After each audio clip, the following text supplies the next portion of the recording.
rode through ice covered in ink and bleach. Cross out the ones who heard my cries and watched me weep. I love everything. Fire spreading all around my room. My world's so bright, it's hard to breathe, but that's alright. Hush.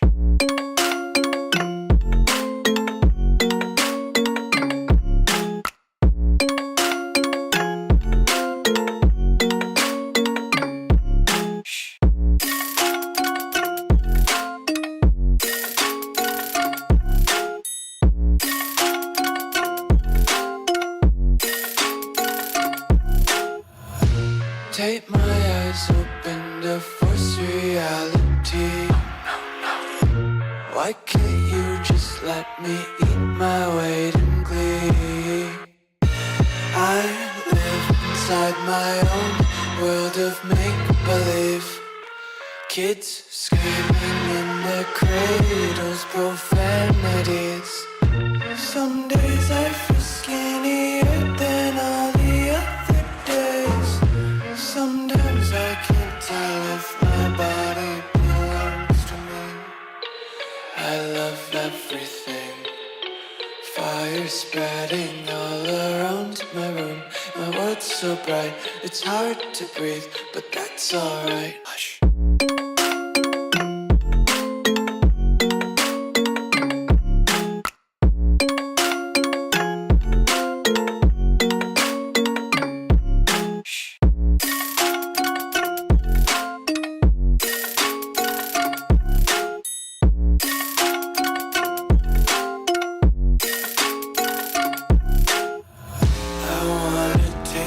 Content, hold your breath and feel the tension. Devils hide behind redemption. Honesty is the one-way gate to hell. I wanna taste consumption. Breathe faster to waste oxygen.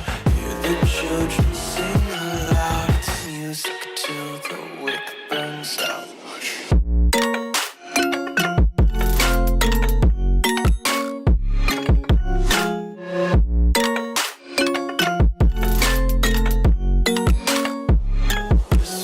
Be carefree lately, yeah.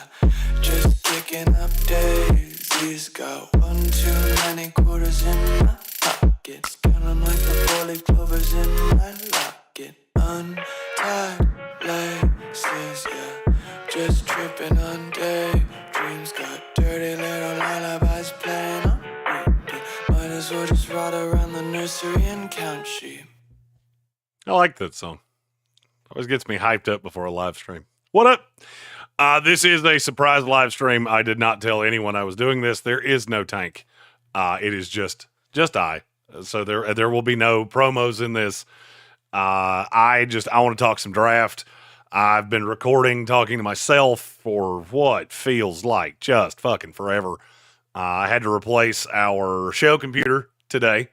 So this is still the old one, but it is dumbed down to a very low point, so there will be no moving graphics or anything like that. You'll get my name. We had to drop a big old G on a new show computer this morning. So this one's it's been overburdened, it's been overworked, and I thought we could get through this last draft together, but instead it has died a painful death. Sir Jimothy said, shirt on this late at night in front of a webcam, that is not how you make extra money. I don't make extra money the other way either, because trust me, nobody wants to see that. We actually did that in the first draft.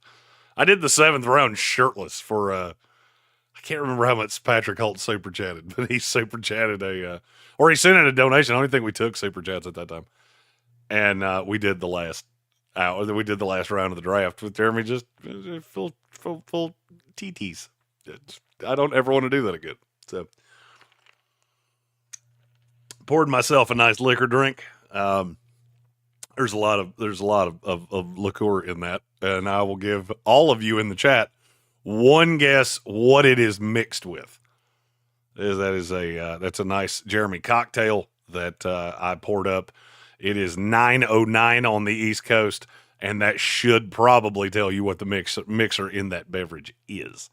Because I did mention what time it was. So, Jonathan Welch, that is not Fireball. I drink Fireball straight. That is actually vodka. It's a nice, it's a nice about 2-to-1 vodka blank mix. So what we're going to do here is, I just want to talk about the draft. Any questions you guys have, if you want to see a mock draft, if there's a team you want to see a mock draft for, it helps me to have you guys in the chat because it gives me somebody to talk to. And Tank is super overburdened with what he's doing with all of the other things. Congratulations to him again. He's on the CBS Evening News last night or night before, or one or the other. It is up on our show social media. Very proud of him and the angry news gnome, Mark Starling. I don't namely have anything. We got our first super chat. I'm gonna come. From Bo Walker, said, leave the shirt on if you don't mind. I will, and I appreciate that. And frankly, you did not have to super chat for me to do that because there was no chance of it going any other way. But we do appreciate Bo and Karen for all of their support here in the old sportsocracy.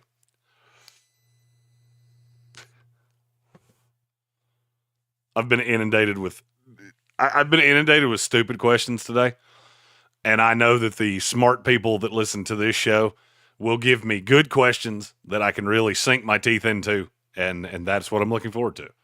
I don't want to hear Zoff Frazier's name ever again. Ever. As long as I live, I don't ever want to hear his name again. I don't know what he did. Like, I don't know if I missed a pro day or what happened, but all of a sudden I went through this whole process. Nobody asked me shit about Zoff Frazier. Then I got 8 different requests today of, hey, could you hop on and give us your take on Zoff Frazier? Putting in work, you were not one of those stupid questions today. Sir Jimothy, yes, I can certainly do that. I will text you after this live stream, or I will do it right now so I don't forget.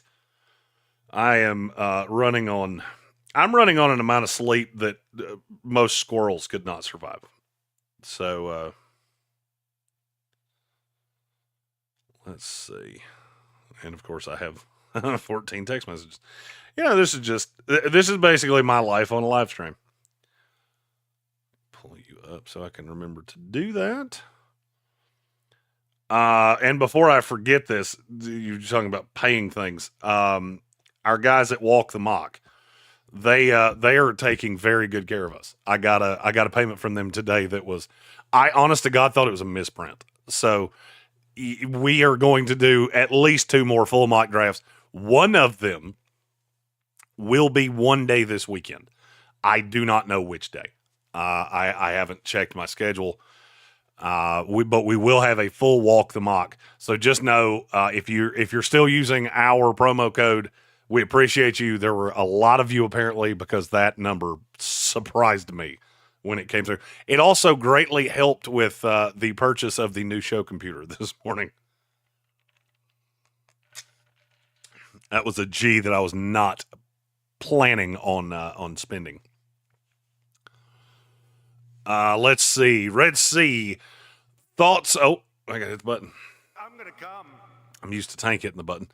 Red Sea said, thoughts on Arizona landing Calais Campbell. I love it. I love it too. I love the homecoming nature of it. I love that that really opens them up because he is the 5 tech that they needed. The only thing that I will tell you is that probably takes them off of Walter Nolan. So now I'm looking at Arizona going, Arizona is now without a shadow of a doubt the drop dead spot on Will Johnson. And they may be the drop dead spot on Jade Barron. I don't believe that they view those two the same way, but they might. So, Ches Johnson and Sir Jimothy said they're both out this weekend. We can also do it on Monday. I'm not beholden to the weekend.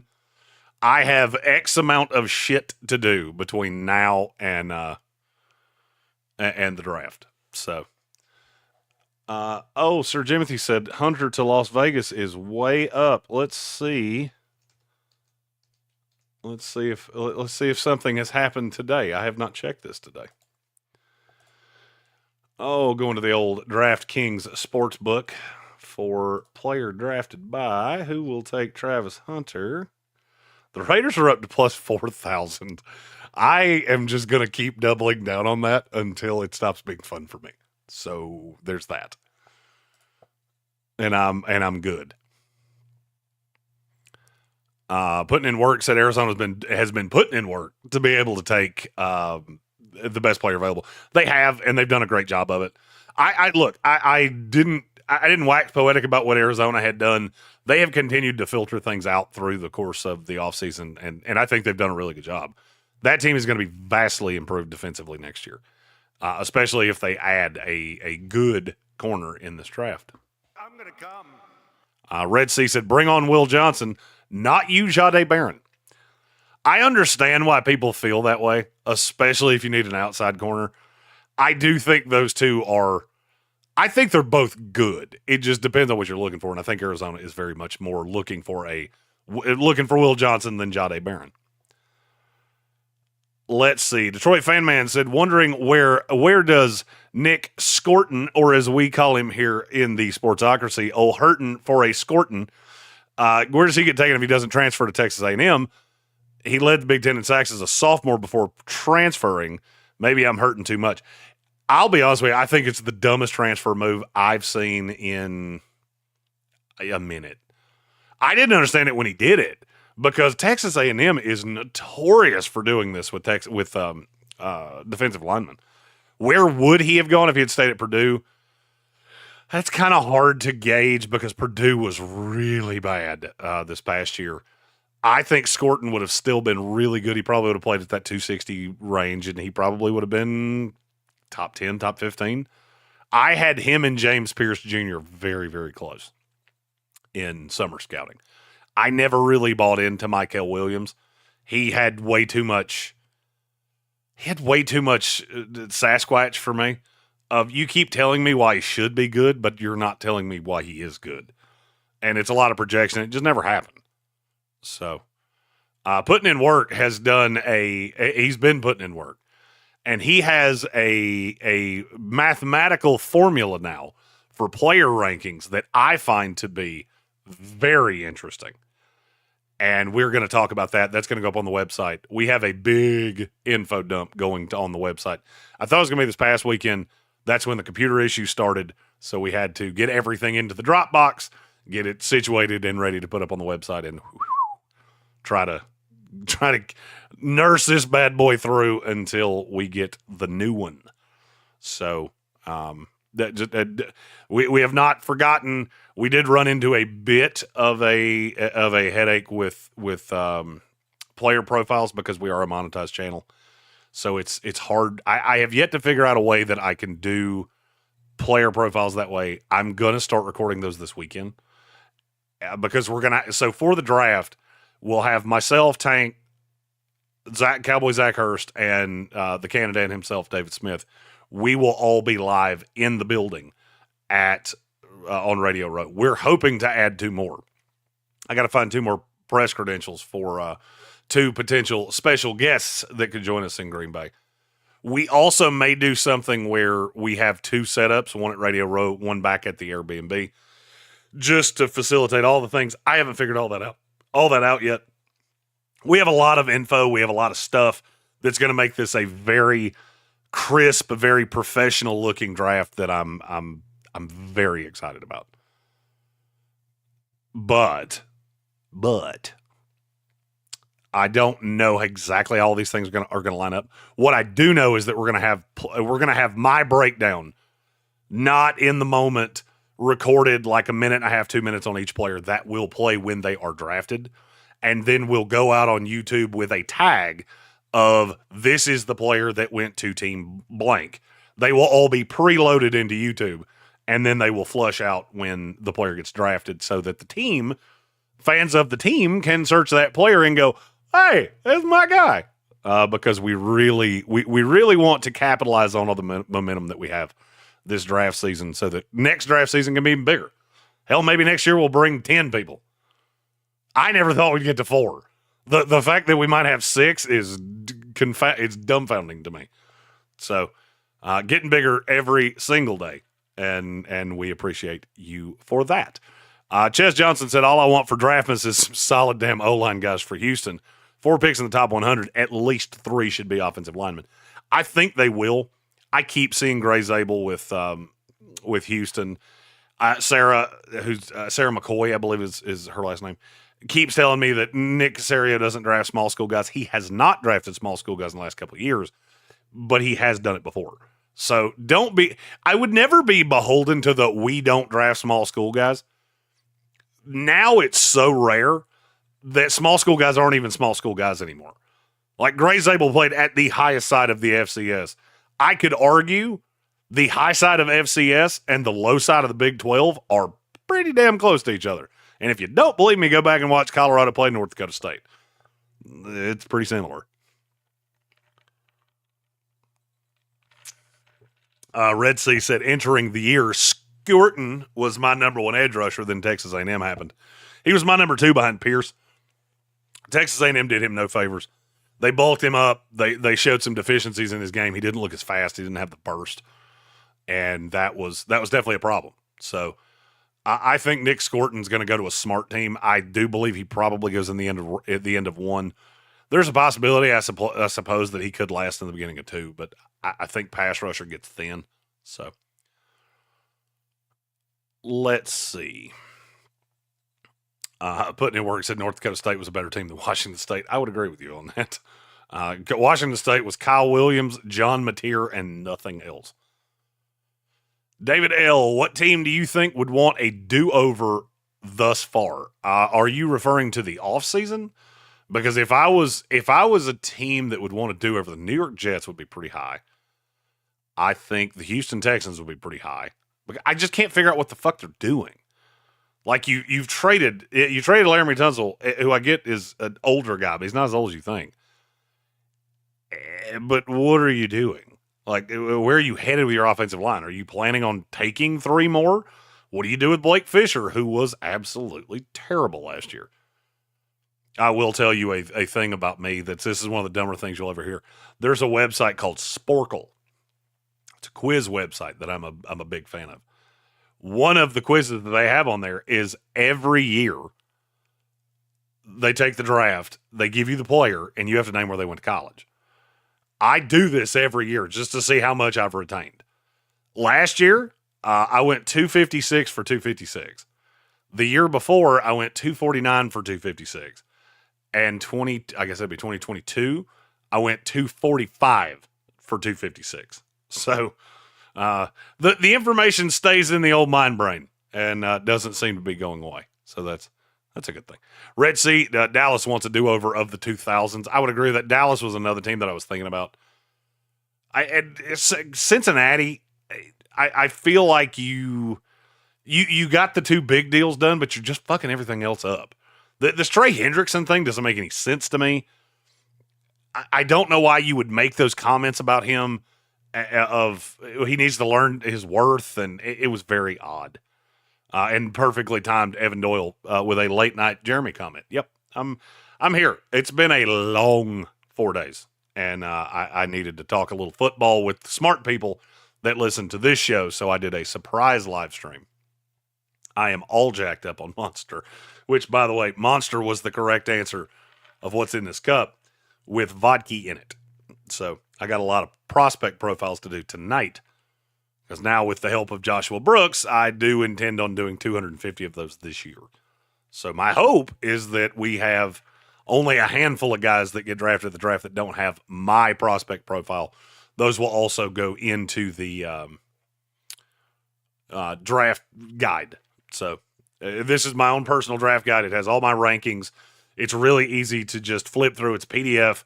Searchable, it's really solid, and that will be out probably the Wednesday before the draft. I'm in the media contest, so I can't put it out before that. I don't know how Trevor Sikkema does it. I guess it's because he has other people. I don't have anybody else's rankings. I have Bill Workman's on the website. I want to get a few others on the website as well. I've got one guy that does really, really good work that we're efforting getting some of his stuff up there as well. But I can't just put mine out because it basically just unveils, hey, this is what I have. So that will be up the Wednesday before the draft. While we're en route to Green Bay, it will go live on the website.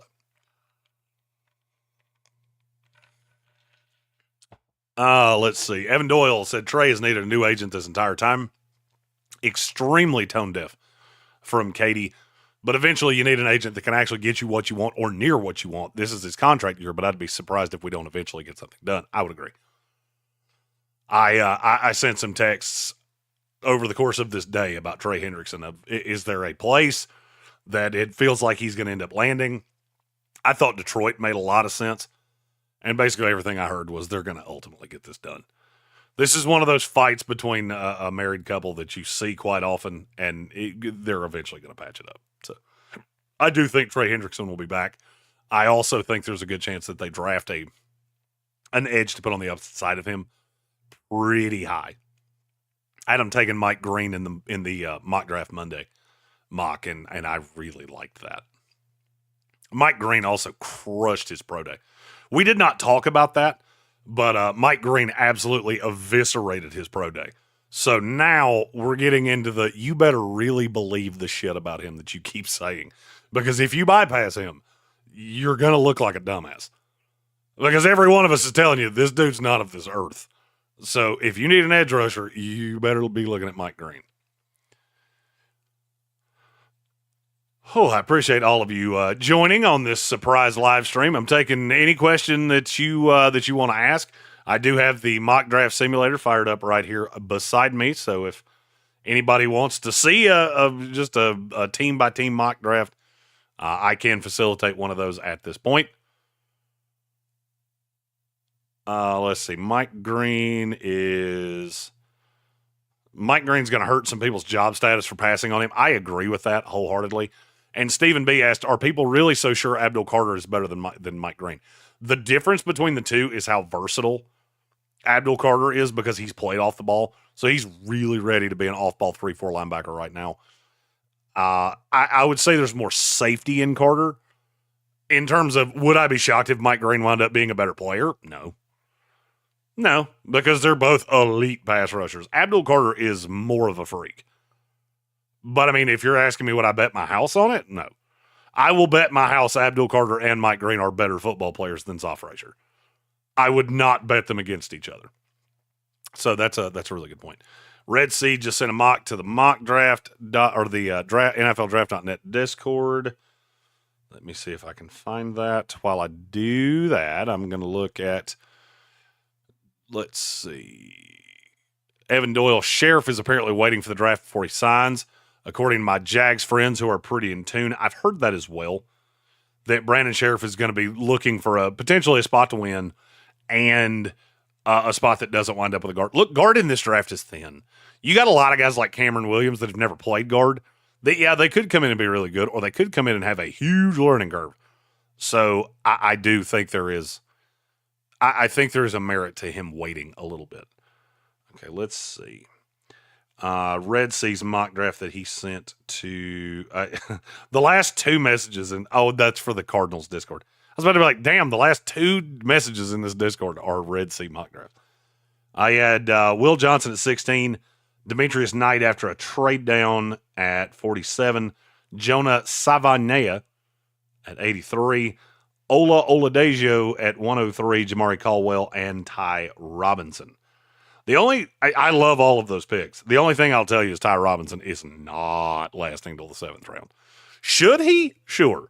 That's another one of those players that today was, for the love of fuck, why do you keep asking me about these guys that just don't really matter all that much? And Ty Robinson was one of them. Josh Farmer. I don't ever want to hear his name. I hate his face, and I don't even really remember what he looks like at this point, because I'm so tired of people asking me, well, why do you not like him? Well, because I'm a Florida State fan and I've watched him for the last 3 years. And I'm not locked into what he could be. I'm locked into what he hadn't been for the last 3 years. So you'll get, and I apologize for those. That's why I wanted to do this live stream, is there are certain names that just, fuck that guy. Like, seriously, fuck that guy. Ty Robinson. I had nothing against you because you didn't do it, but damn, I'm sick of your name. But that's very solid. They get PFF gave you an A-. I'd give it an A. While we're talking about mock drafts and boards and things about that, I do want to shout out. I had never looked at the 33rd team before. Those guys do some shit. And it's hard for me to give Mike Tannenbaum credit because he was the GM of the happiest time for the Jets, but it didn't end well. That is a really good website. They've got some smart damn dudes that are writing for that. And whoever designed the website is a fucking G. So kudos to the 33rd team. I noticed that they had Savon Ravel as their 15th overall prospect on their big board. And I went, son of a bitch. This is my constituency. You and I will get along just fine. Chad Reagan, what do you think the Saints do at 9? Could you see them trading down to get some picks? I think they'd kill to trade down. I just don't think anybody's going to do it. New Orleans is the second of a slew of teams that I look at and go, damn, there's not a good solution for you. Carolina's the first one. Carolina, I almost promise you, is going to reach. And now here would be my fear. I'm afraid New Orleans is going to reach on the guy that Carolina doesn't. Because I keep hearing the same two names with both of them. One's Shamar Stewart and the other one's Jalen Walker. So, two guys that I'm not in love with. I like the raw of Shamar Stewart. I just like the raw of him at 15 as opposed to 9. What I would like to see, just as somebody that has done several Saints mock drafts, I think they would rather, I think I would rather them just take Ted McMillan at 9 and say, fuck it, than try to chase one later on in the draft. So that's what I would do. Now, that is a little biased because I have done mock drafts, and it's so hard for me to get them a receiver because there's a little mini run of receivers that happens before them in the second round, and it's so hard for me to get them that outside X guy. And that's one of the reasons I do so many mock drafts is because I do them so many times, and I keep walking away because I take notes on all of them. And I walk away and go, damn, got to get a receiver earlier for the Saints. I've done that on every single one. And that usually tells me, just take the fucking receiver that you have the option at. And that's Ted McMillan. So if I were the Saints, that is what I would be doing because I don't think a trade is going to present itself. Nobody is confident enough in Shedeur Sanders to trade up for him because he is a guy that can 100% get you fired. Let's see. Evan Doyle said, until then, the Bengals are set on Tate in round 3 or converting Charles Grant day 3. Okay, I have to say this because it's making me angry. What in the hell is the deal with all these teams thinking that Charles Grant is a guard? I cannot figure out where that is coming from. Charles Grant is a tackle. If you want to convert a guard from tackle, there are a shitload of those. Do not leave my guy, my dude, Charles Grant, to his tackle devices. He is this year's Braxton Jones, and I will not have this heresy that he's going to end up playing guard. However, Evan Doyle, Tate Ratledge is a name I have heard with the Cincinnati Bengals a lot. So I think you may end up getting your wish on that one. Let's see. David L. said, I've been arguing with people for 6 weeks that Minnesota's trading out of round 1 since they only have 4 or 5 picks. Am I wrong? They would love to.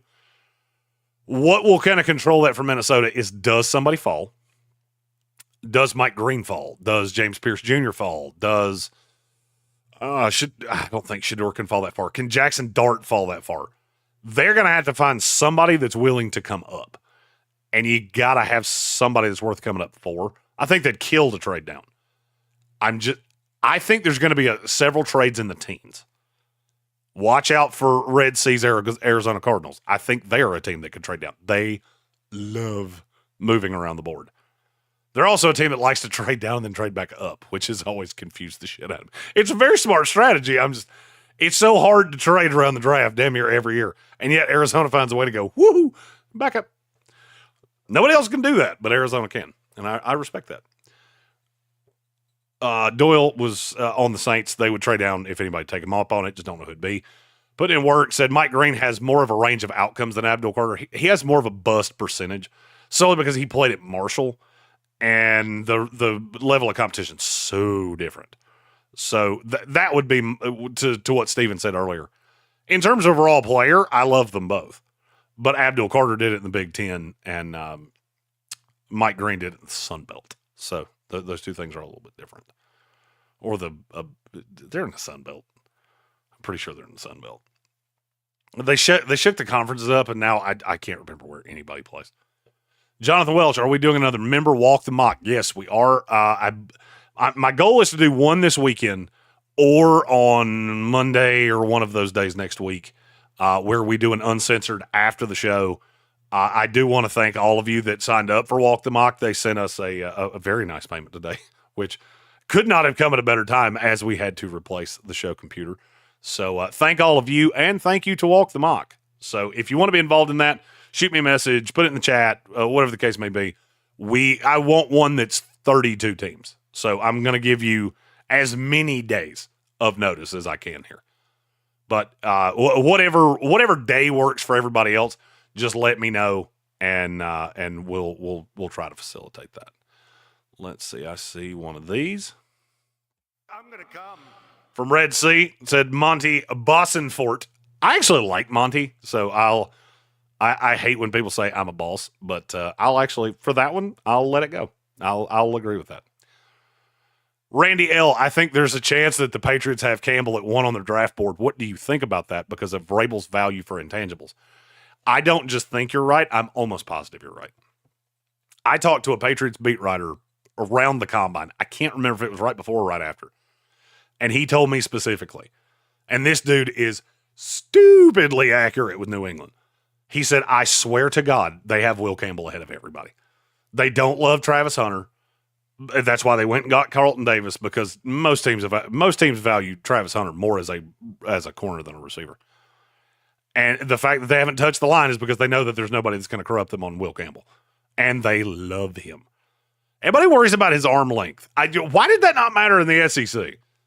It'd be one thing if he played at Piscataway State or Rutgers or Valdosta State or Kennesaw State or Roast Beef Louisiana Institute of Lafayette for the Blind, Deaf, and Dumb. He didn't. He played at LS freaking U. I love Will Campbell. He's in my top 5. I'm perfectly fine with him taking him at 4. They don't really have a need for Travis Hunter at corner. And if you're taking just a receiver, I'd rather you take Tet McMillan. If you're not going to play Travis Hunter as a corner, take Tet McMillan. But I think most teams would. Let's see. 0-2 at 106. I'm trying to think of who 0-2 is from Randy L. It would be such a great pick. Randy L in the chat, tell me who 0-2 is. My brain is not functioning, and I'm trying to think of somebody that has, if there's a double O name, and I can't think of one off the top of my head. Oh, there it is. Olufemi Oladejo. Yeah, I like that one a lot.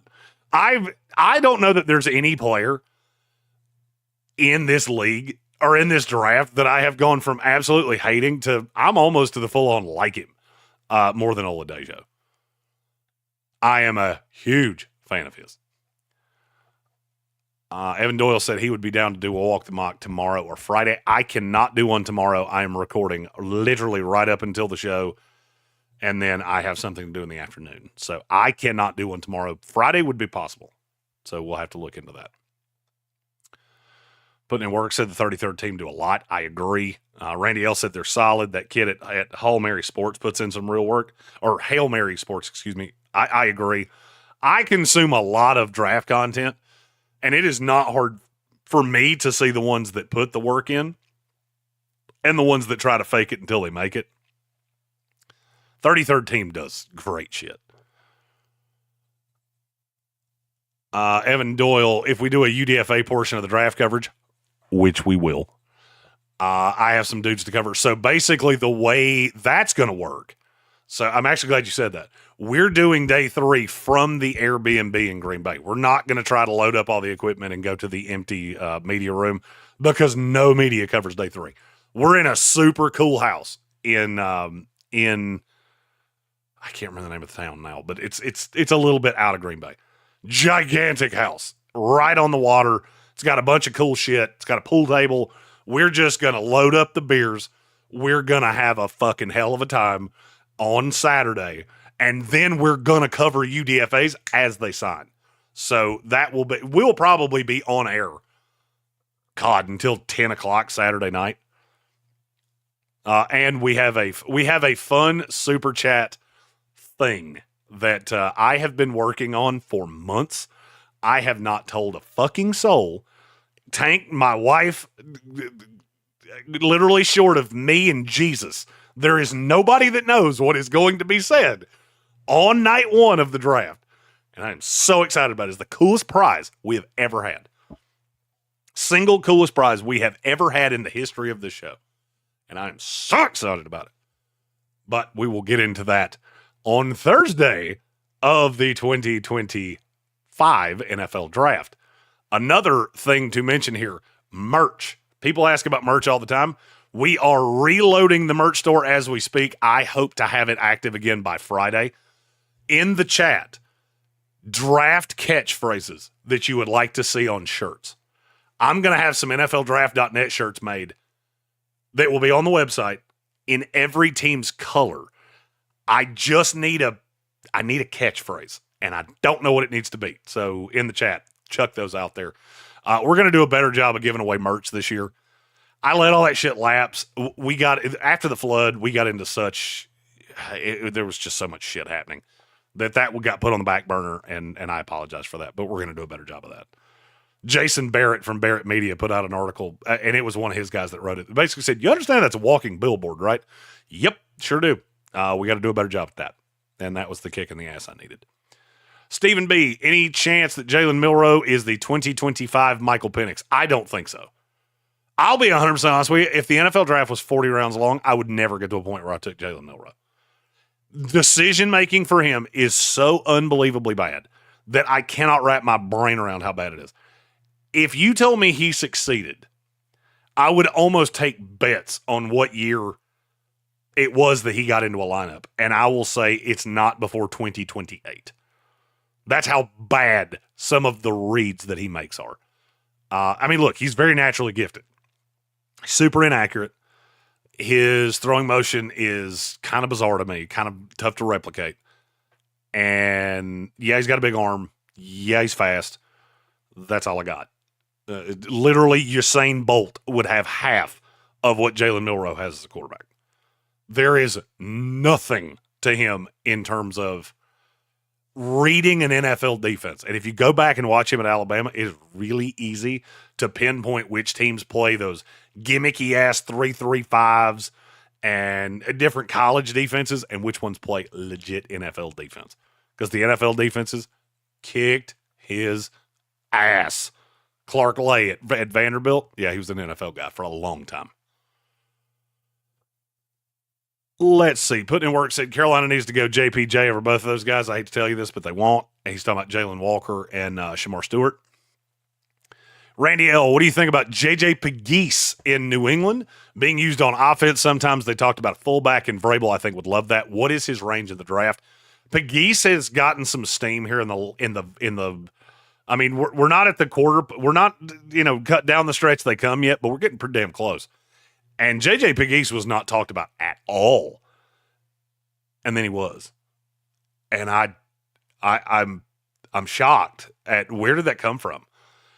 And it's almost like people didn't know that he could play multiple positions. He started as a tight end, played fullback at Ole Miss. Oh, look, he's a dog. He's a dog. Let's see.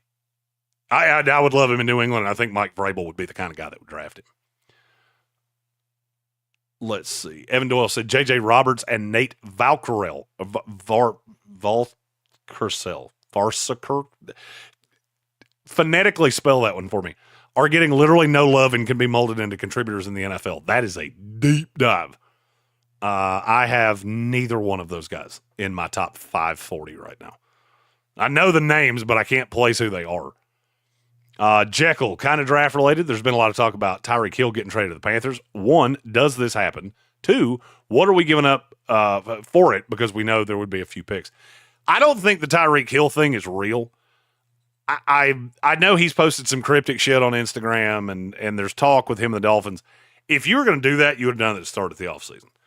Because there was a lack of high-end wide receivers, and there were a lot of teams that needed one. And it's not a great receiver class. I think they will get their shit figured out. I can't tell you that Tyreek Hill finishes his career there, but I will say he's there this year. Until I hear something actionable, I'm just gonna go with that. Everything I've heard has just been soft as baby shit in terms of, well, he said this on Instagram. Well, I mean, like most 13-year-old girls, a lot of people say shit on Instagram. I don't buy it. I've already heard this once, and he backtracked it just as soon as he said it. So I won't be shocked if he comes out in a week and him and Tua Tagovailoa are dressed up like Will Ferrell and John C. Reilly and Step Brothers. Who Dat Fam said, I think Jahad Campbell will be a beast. I am getting more to that point because I'm looking at him as an edge as opposed to an off-ball linebacker. I don't like his instincts as a linebacker. He hasn't played it a ton. It was just a handful of years. He was a converted edge he came in as a very highly decorated recruit, but he was an edge rusher at Alabama. And then it was almost like the edge stuff kind of went away, but then I watched the tape and went, hey, he can still be an edge. He can still be an edge. And that changed how I looked at him. Putting in work, Charles Grant's a right tackle for the next 10 to 15 years. I think he'd be a left tackle.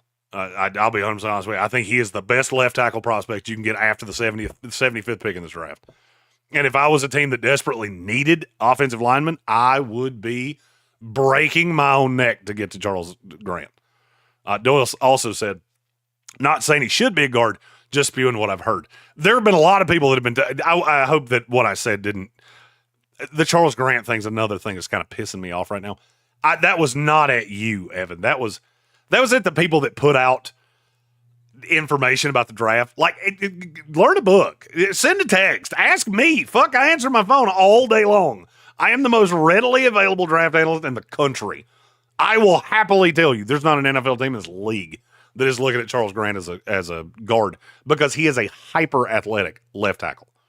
At worst, he's a right tackle. But I have seen like 8 sets of rankings today that have Charles Grant in the top 10 at guard. And I cannot wrap my brain around that.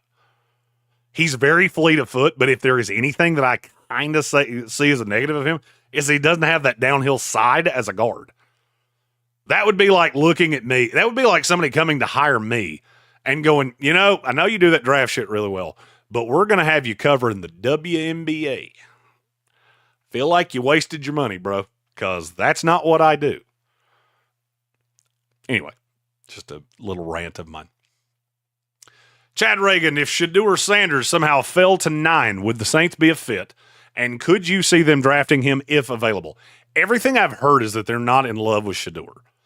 I'm not sure how they feel about Jackson Dart. I've heard conflicting reports on that. I don't think they're in on Shedeur. I also don't think Shedeur's getting past the Giants.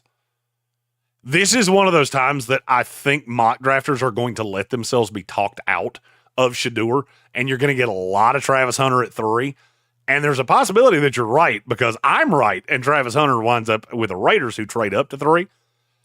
I don't. There's something about the Giants and Travis Hunter just doesn't sit right to me. I mean, Shedeur was wearing Giants cleats, and now his best friend is going to wind up getting drafted. And that feels like you're starting a relationship off on a really bad foot. Also, you see Shedeur like dapping up Brian Daboll at the workouts and at the Shrine Bowl. I don't see how he's not a Giant. I really don't. I do not physically see a way that he gets past the Giants. Mob Squad 1914, do you think the Texans will take an offensive tackle, guard, or receiver if given the choice of all of them being there? And who do you think they would take? Okay, so the only way I see them taking a receiver in the first round is if Matthew Golden fell. Funny story about Matthew Golden that I did not know. There have been 28 receivers either taken or projected to be taken in the first round of the NFL draft since 2020. Do you know that Matthew Golden averages the least yards per game of any of those 28 receivers? I'm going to come. I didn't fit right there, but I wanted to hit it again. That's not a good stat. And I'm going to be honest with you, that chart basically runs like a high side to a low side of good to bad. The worst busts we had were at the bottom of that list. And that scared the hell out of me about Matthew Golden. Offensive tackle, they signed Cam Robinson. They drafted Blake Fisher, and you got to remember, this was the same group that drafted Blake Fisher in the second round. You just can't set second-round picks on fire. So Blake Fisher, in their own head, I feel like has to be a solution. at least for a year. I did not think he could move into guard either. He was specifically a tackle for me. I would probably go guard. If it was up to me, it would be Gray Zabel. I could see them going Tyler Booker just solely because Casario came out of that New England tree, and they love going big school SEC guys. I don't understand how anybody could look at Gray Zabel and Tyler Booker and go, I'm going to take Booker. You are not good at this. Because one of them is really good, and the other one is not. Dark Soldier said, please, Las Vegas, take Hunter. Dark Soldier actually sent me money to make his bet. I actually hedged your bet at plus 4,000. So anybody that says I'm not a man of the people, I want you to remember that. I cashed out a net neutral bet and re-wagered it. It cost me like $1.50 at plus 4,000 just for you to get the better odds. Man of the people. That's what I am. But Mob Squad, yes, I would say Gray Zabel, Booker on the high side. The guard would be my choice because I think you're set at tackle in their own mind. I don't love it, but in their own mind, they're set there. I also think there's a good possibility that Zabel plays center, and you could slide Scruggs out to guard. So just, I'm going to go back to what Chez said earlier, that they have 4 in the top 100 and 3 of them should be offensive linemen. They're not going to be.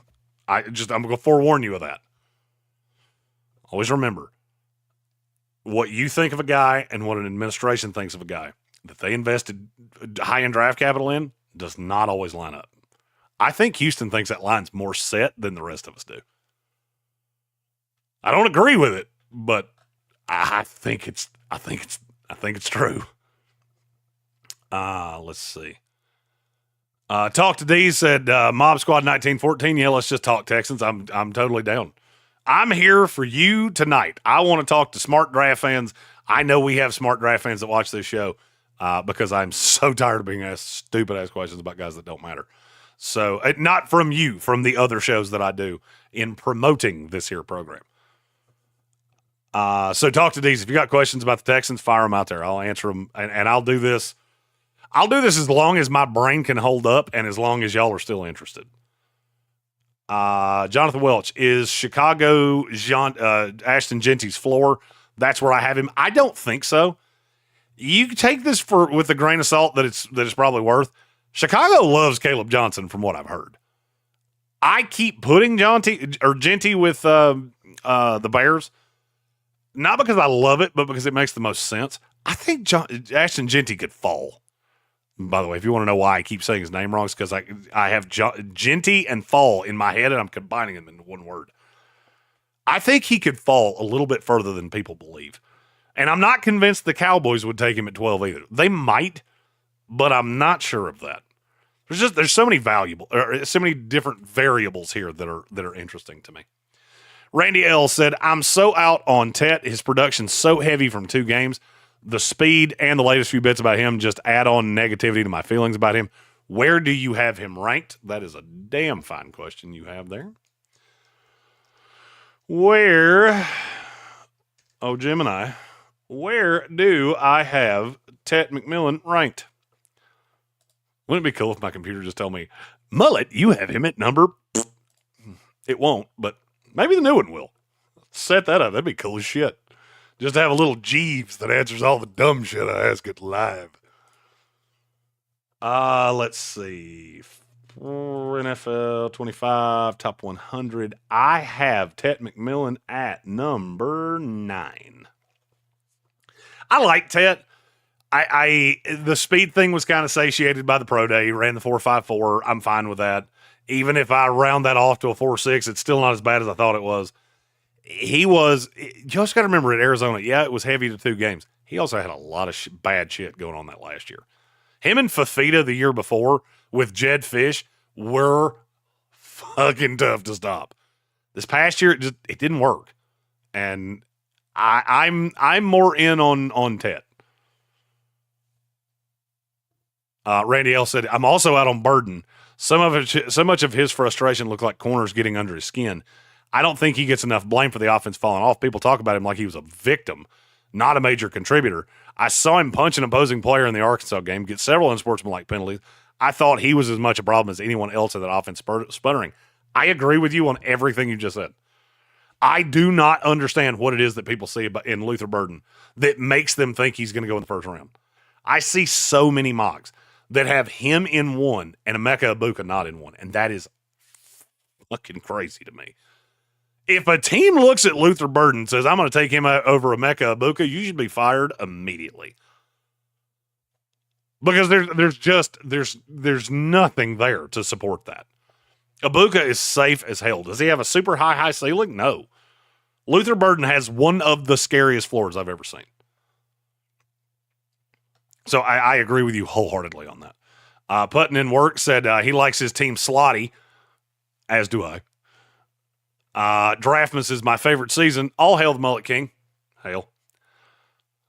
Maybe that should be what the NFL Draft.net shirts just say. All hail the Mullet King with a hail. I'm in. Insert my team broke me again. That would be a good one too. Randy L., I see a lot of Las Vegas picking Tet or Genty, but I think they go cornerback. That's how Pete built the team in Seattle.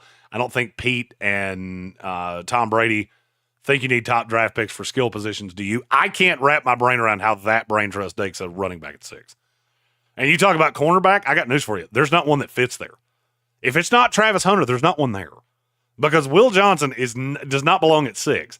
Not with where everything sits. You'd be better off trading back with the damn Bears for them to get up there and get Genty or get up there and get whoever it is they want at 70 cents on the dollar.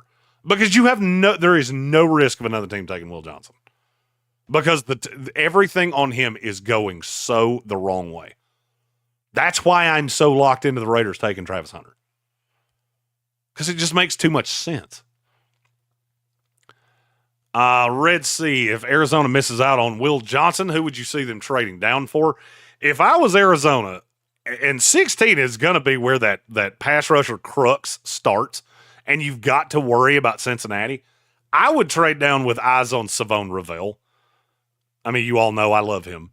I've been told that I am biased to Savon Ravel because we played for the same coach.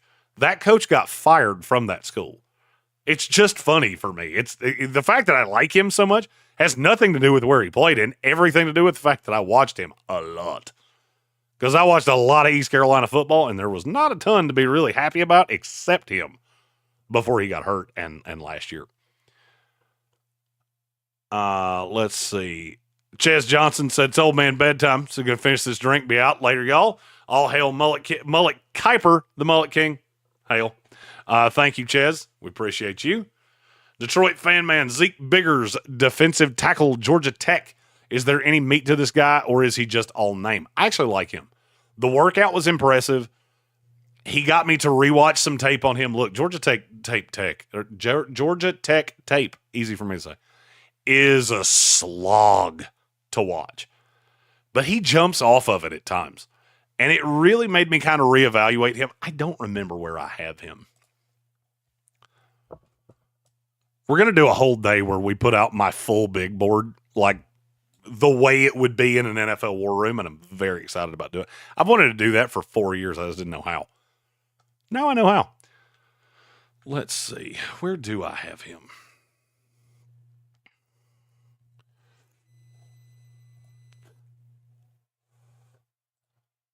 It's great radio when you're looking for something and you can't find it right there. I have Zeke Biggers at the top of 5, back into 4. I think he might go a little bit higher than that, but I don't think he creeps all the way into day 2. I think he's a nice developmental defensive tackle piece. I mean, look, there's to me, there's still a lot of meat on the bone. Georgia Tech's not the most notoriously well-coached group that you've ever seen. And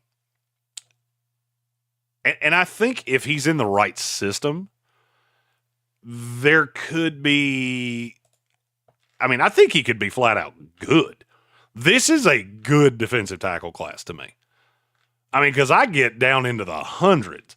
Tonka Hemingway, Zeke Biggers, J.J.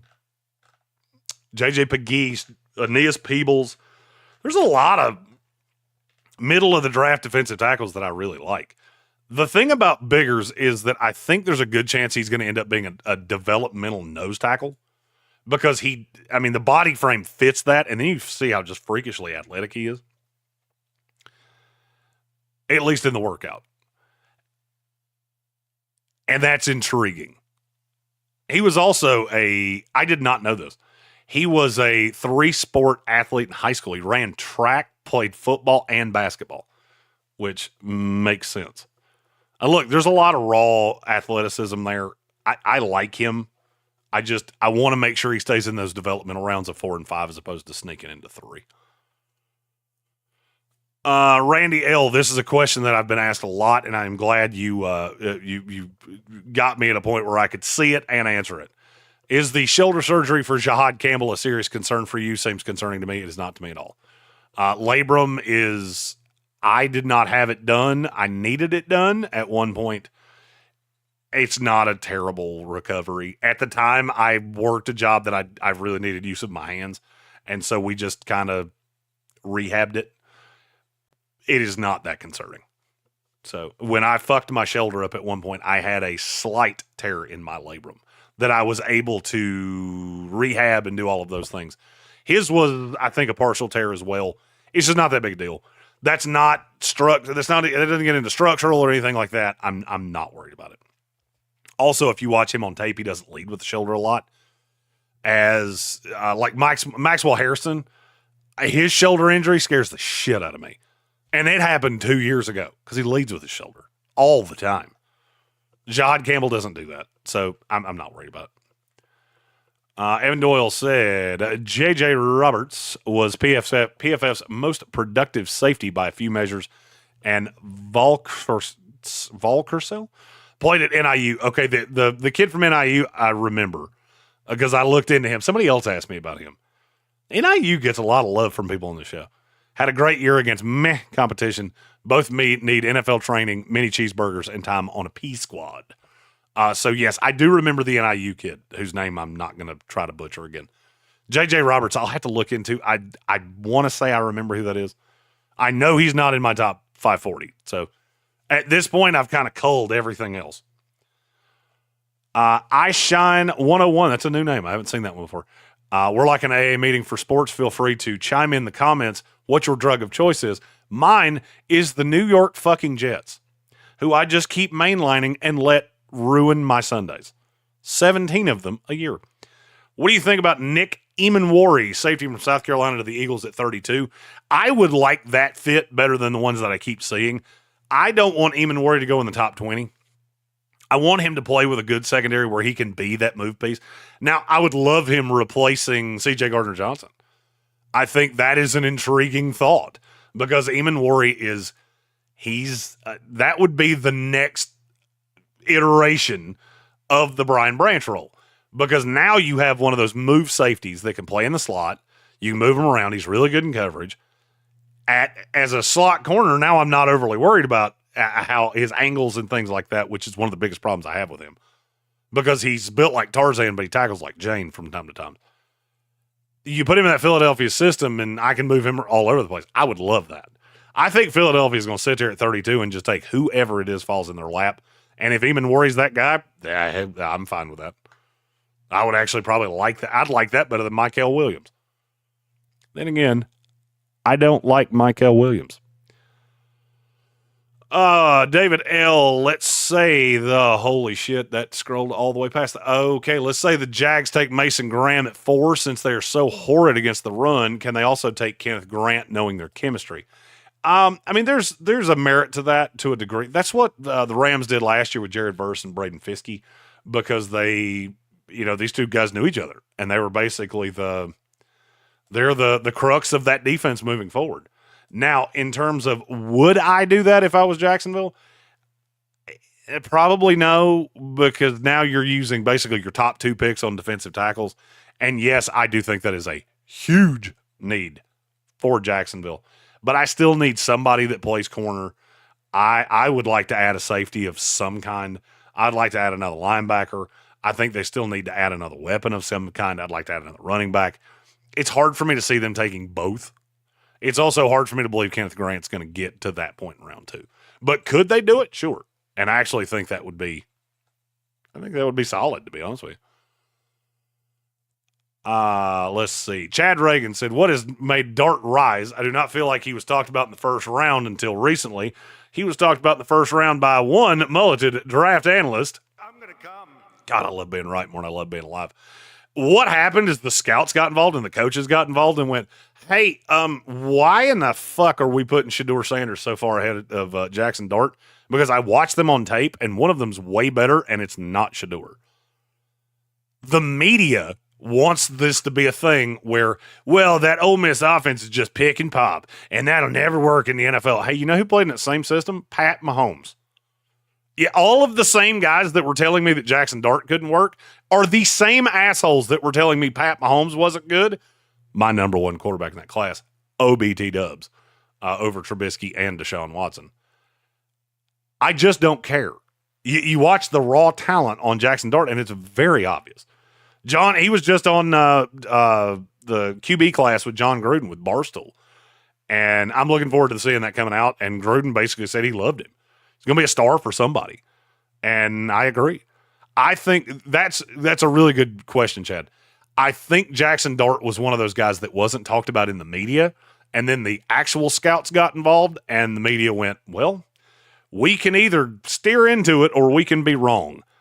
And then, of course, they get on television with their jackass blue suits and go, well, I dug back in and watched the tape. Shut the fuck up. No, you didn't.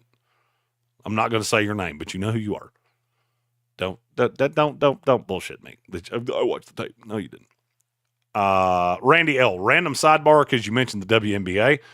I used to cover the Celtics in the early 2000s and cover the WNBA draft. I did not see this coming. And their marketing people and press people are great. We're so grateful to have someone staying past the first pick. I believe that. I fully believe that. I do not begrudge anybody that works in that league. I begrudge the people that cover that league.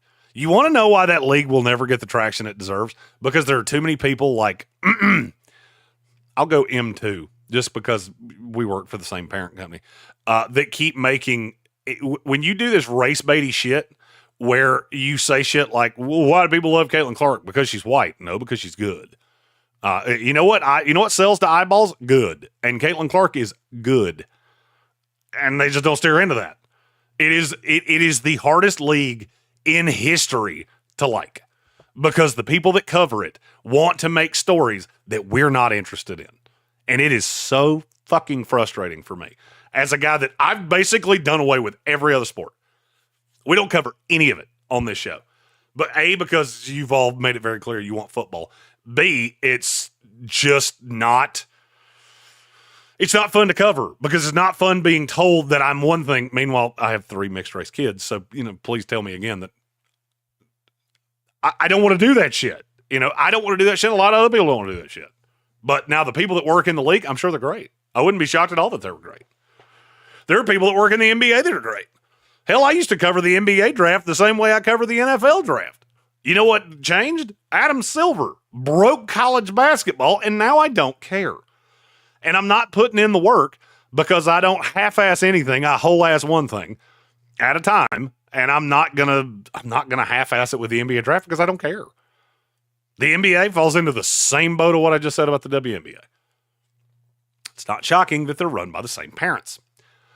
Let's see. Stephen B., who is an ideal long-term wide receiver opposite Drake London? That's a good question. I'm going to look exclusively in this draft. Let's see. Go to my board. A guy that I would like in this draft, Jalen Noel is the first one I thought of. Because they've had a lot of guys that have played out of the slot. I like a short, speedy receiver on the opposite side. I'm always a fan of the yin to the yang. So I have big physical receiver in Drake London. The chances of teams having a great big physical wide or a cornerback to deal with Drake London and a speedy slot that can hang with Jalen Noel over the top are not high. If teams like big physical corners, they tend to have 2 of them. So I want the exact opposite on the other side. So Jalen Noel was my first thought off the top of my head. If I was gonna say it, Dante Thornton, I would like. He's a big, super fast guy that would play on the outside. So that's what I would be looking for. There's probably a better answer in terms of guys that are actually playing in the league right now, but that's where I went with that. Dark Soldier, that's why talking about I redid your bet at plus 4,000 for Travis Hunter. And we love you all as well. It's the least we can do for all the support you've shown this show over the years. And if you win that, we're going to celebrate that shit live on camera. And I promise to only spend one U.S. beer of what you make before I send it to you. Let's see. Stuart West said Kansas City's going offensive or defensive line in the first round. I agree. I think it's just whichever one falls in the lap. Kansas City, even though they got the shit beat out of them in the Super Bowl, they're in the same boat as Philadelphia. I mean, yeah, they have needs, but they don't have needs like a lot of other teams do. You still got to the damn Super Bowl. You need to add talent, and you need to shore up some things that are holes for you. Let's see.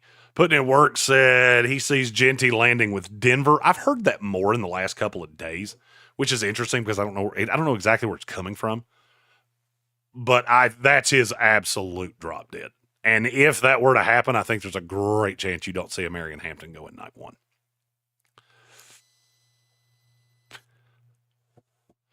Mob Squad 1914 said, great stream. Thanks for all the info. I appreciate you. I appreciate you for joining in. This was just as cathartic for me as it could possibly have been for you, because I just needed to talk to smart people and answer smart questions, and that's exactly what we've done. Putting in Work, Georgia Tech tape is what you need to put on if you have trouble sleeping. I agree with you wholeheartedly. Red Sea, so do you see a significant trade down for Ravel if Arizona misses out on Will Johnson? It could be. That could be one of those that you have to take 80 cents on the dollar to get down to 20. I'm trying to think of who would trade up and for what. I'm trying to think somebody needs to pass rush. Maybe all the way down to Buffalo. But you could probably still get Ravel. There's a lot of teams that are iffy on the medical on him. I'm not one of them. I know the kid personally, and he's fine. And he will be fine. And had he run at one of my great regrets is that I didn't get to see him run at the combine in person, because that kid would have done some special shit. Randy L., I really like Kyle Monagai as a third-day pick for my Pats, or anyone, I guess. As a wrecking ball, he never fumbled in college and built like a brick shithouse. What do you think about him on day 3? The problem is he's so plodding. I agree with you, though. He is a short yardage back that could be a motherfucker. He could be a son of a bitch to deal with, to deal with. So I'm in like with him, not love. If he had been in any other draft class, I would probably have liked him better. It's just this one's so damn deep that it's hard to fall in love with guys that have that big glaring hole, because he is super plodding. I'm going to come. Red Sea said, I was thinking Detroit. Personally, they make a play for a pass rusher. That one makes all the sense in the world, too. So I said Buffalo because it was the first one that came to my mind, but that one makes a lot of sense as well. And I think you would still be fine. I don't necessarily think that there are going to be a ton of teams that are itching to take Revel in the first round, or Ravel. It's another kid who I butcher his name, but I only do it like once every 10 times I say it. I don't think there's going to be a ton of teams that are itching to take him, but I think there are a ton that will take him if given the opportunity. Just a lot of them at the top of 2 as opposed to the back of 1. So I'd be fine with Detroit as well. Randy L., lots of chatter here in New England these past couple of days about Joe Milton getting traded. Do you think this happens? Would you trade for him? What is his market? We feel like a third, or keep him. Is that fair? I have no problem with you keeping him. I hated him as a draft prospect. I was with him in Mobile last year, and my dad went with me last year to the Senior Bowl, and he was just drunk in love because he had this huge arm and he was mobile. The only problem is he's inaccurate as fuck. And, everybody's taking that one game against the Bills. You're playing the Bills backups. I do think there are teams that saw enough of him in the preseason and enough in that one regular season game to take a swing, and I could see it being a 3. It shouldn't be, but I just haven't seen enough. I can't completely change what I thought of him coming out based off a handful of preseason games and one meaningless-ass regular season game. So, I mean, look, if you can get that for him, I say ship his ass out of here. Because Drake May's your quarterback of the future. It's not Joe Milton. So I'd be perfectly fine with it. Randy also said, good to know with Jihad Campbell. Will he miss time or be ready for camp? I have been told he'll be ready for camp. Obviously not the one that happens after the draft, but when we get to camp, Jihad Campbell. He gets really pissed if you call him Jihad Campbell. I heard somebody do that at the combine. His name is Jihad Campbell. He should be ready for camp. Stuart West said Carolina reaches for Zav Frazier. Oh, that would piss me off. Now I have to cover him on site. Damn it. I don't even dislike Zav Frazier. I'm probably higher on him than most people. Or at least I was until 2 days ago, apparently. Boop. I'm going to come. Still my favorite quote. Joe Milton could stand on the California shore, throw a football, and miss the Pacific Ocean. Did I say that? That sounds like something I would say. If not, somebody else said it that's pretty damn funny. If I said that, I don't remember it, but I can't say I didn't. Stephen B said, feels like big, fast safeties get hurt a lot. I agree. It also feels like big, fast safeties come to the combine, work out, everybody gets a hard dick about them, and then they're never as good as you think they're going to be. Ever. They are never as good as you think they're going to be. Outside of Kyle Hamilton, who was not a height, weight, speed monster. His tape was best player in the draft. And then everybody lost their shit that he ran slow. And dumb talk took over. And he wound up at 13-14 with the Baltimore Ravens.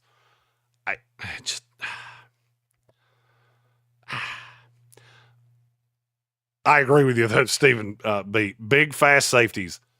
I like a fluid safety like Javon Holland. To me, Javon Holland is the definition of an elite safety in this league. But he doesn't have the interceptions. I don't care. Watch tape on him. That's the body build that I'm looking for. Nick Eamon-Worry is a tank. And I do have some fears. Randy L., one analyst, keeps saying Dart has only risen since he stopped playing football, and it's funny, but true. It's true with media guys. It's not true with NFL guys. Look, I'm just telling you, I'm not the only guy that's been in on Jackson Dart for a long time. Because there's a lot of people look at the talent on him and go, he's mobile, he's big enough, got a good arm, real accurate, very replicable throwing motion. I mean, the hiccups in him are things I can deal with. Some of the hiccups with Shedeur Sanders are deal breakers for me. So, I mean, I agree, I know what you're saying, and I say that a lot. Shamar Stewart. Shamar Stewart has not played a down of football, and all of a sudden, he can fly. Armin Mimbu, he can fly. Is he a good football player? Because I didn't see him be a good football player nearly as much as I wanted him to. Putting in work said, just finished my equation on my top 200, and Jackson Dart is my 33 overall player in the draft. Jackson Dart's my 40, if I remember correctly.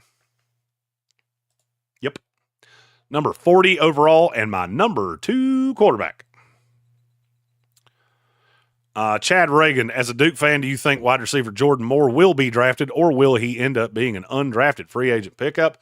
He is on my big board, and he is my wide receiver, undrafted free agent wide receiver number 11. So I think he'll be a priority undrafted free agent. Basically, this year, I'm not fucking with just the extended guys, the roster guys. I went through all of it.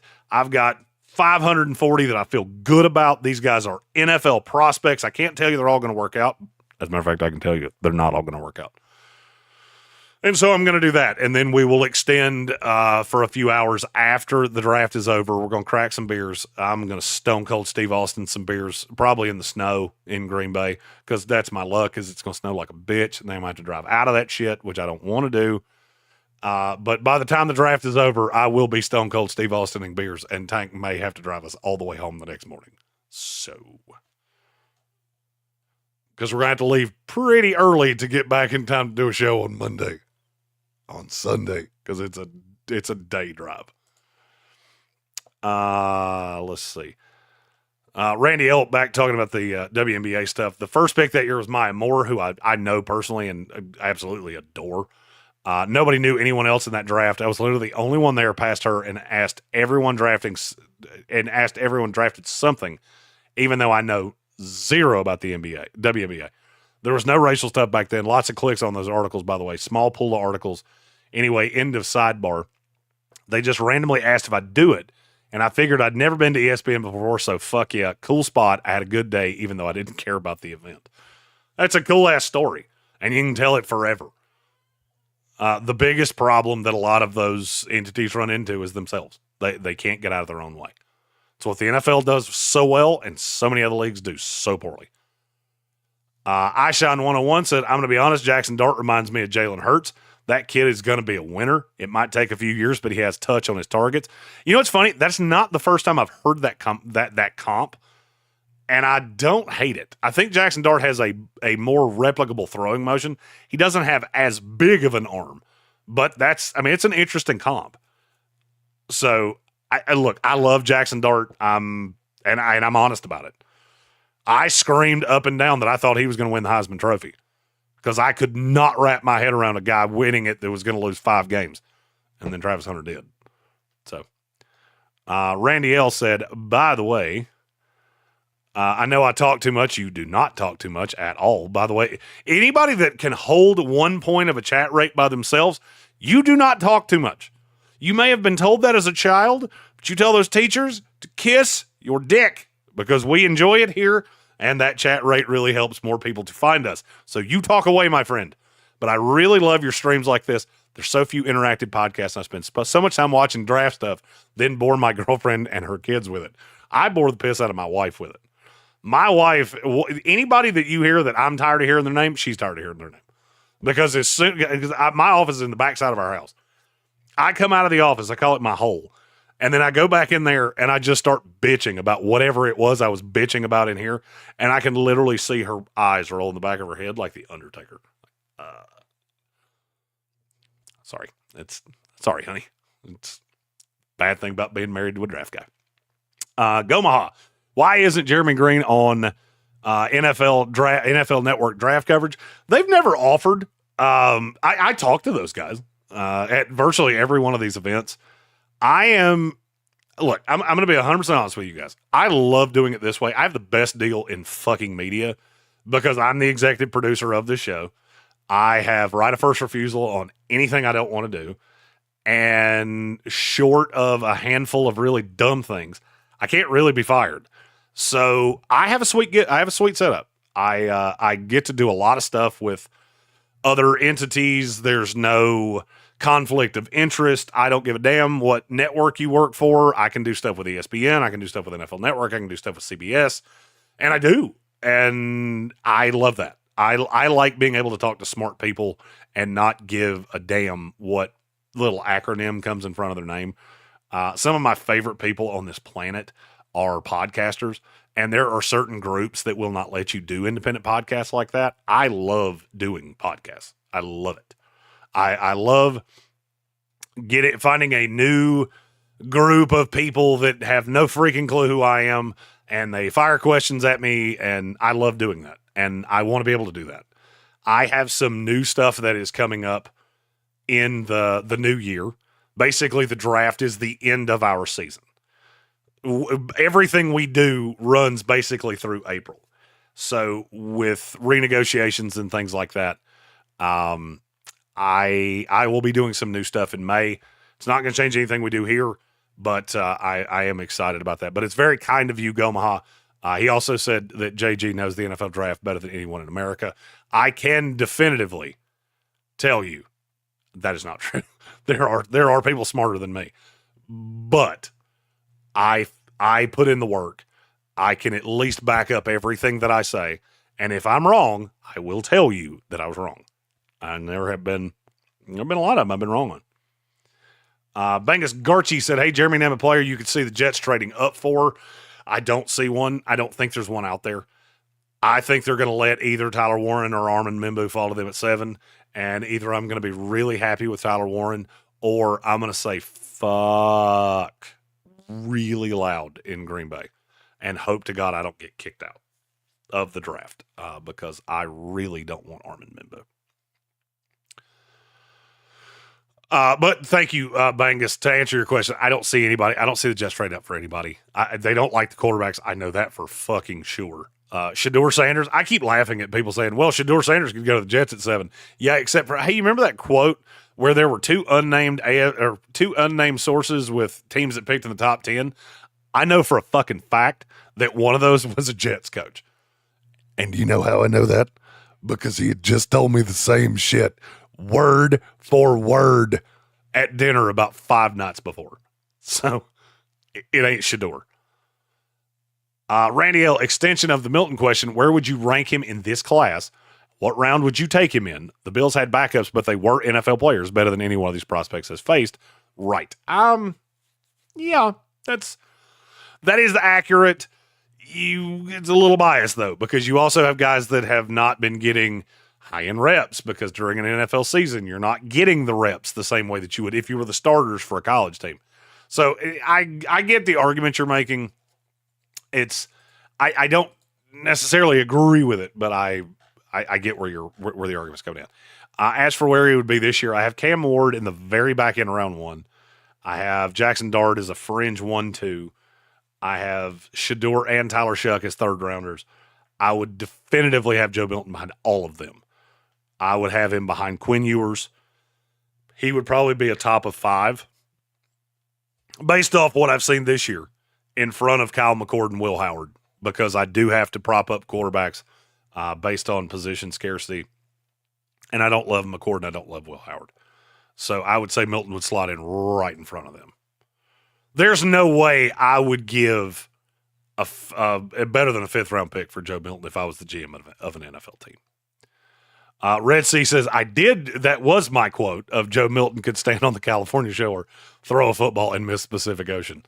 I don't specifically remember that, but that does sound like me. I always love that you guys remember the shit I say better than I do. I talk a lot. Joseph Osteen said Branch ran slow as well. He did.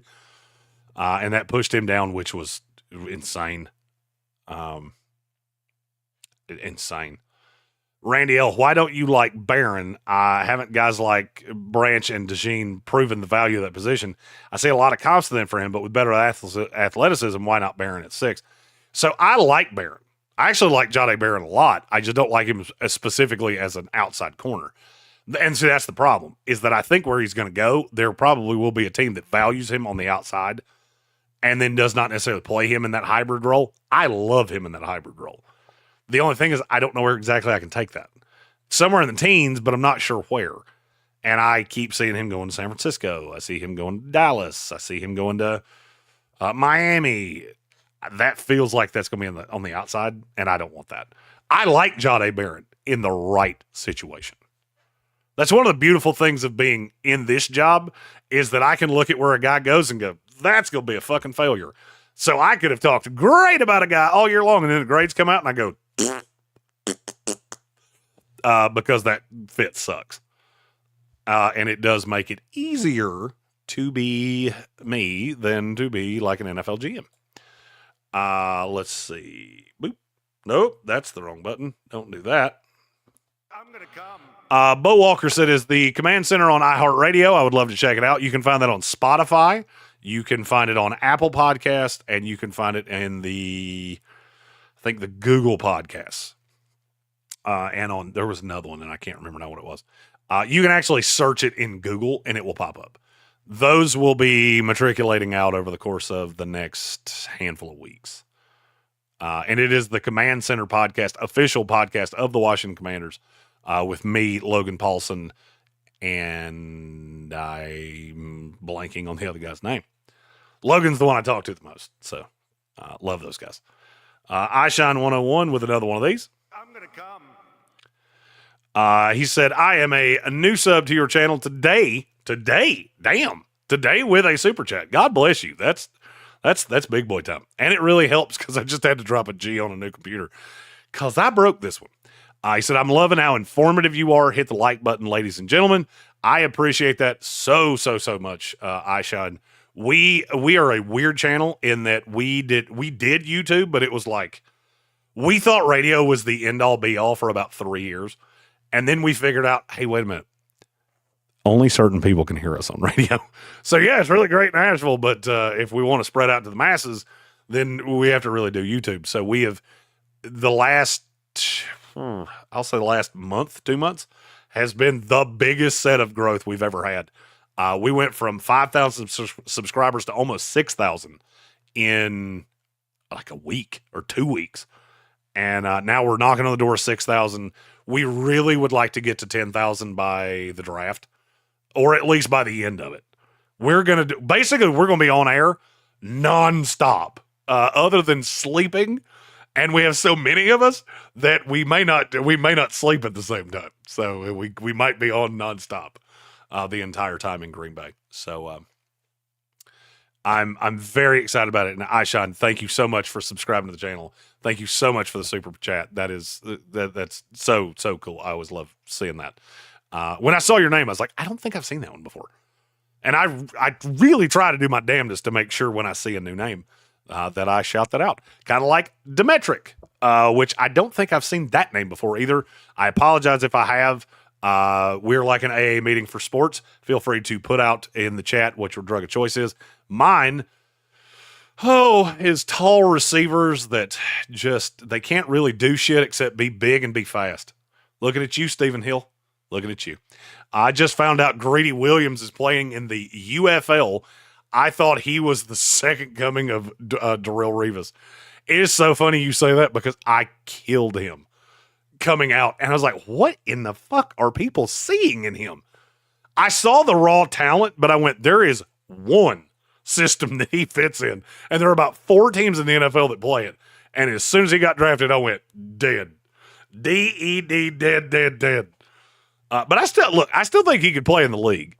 It's just, the UFL is a cemetery of guys that I once loved in a draft that happened long ago. Tank called me the other day, which he never does.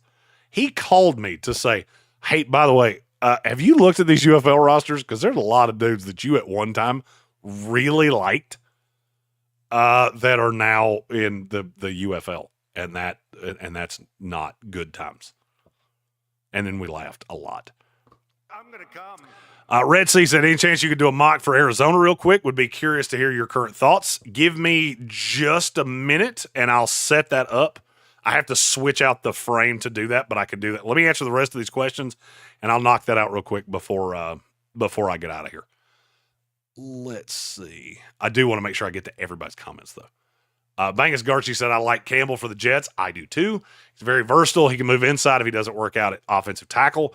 I'll be honest with you, I like him better at tackle than I do at guard because he is a little upright in his stance.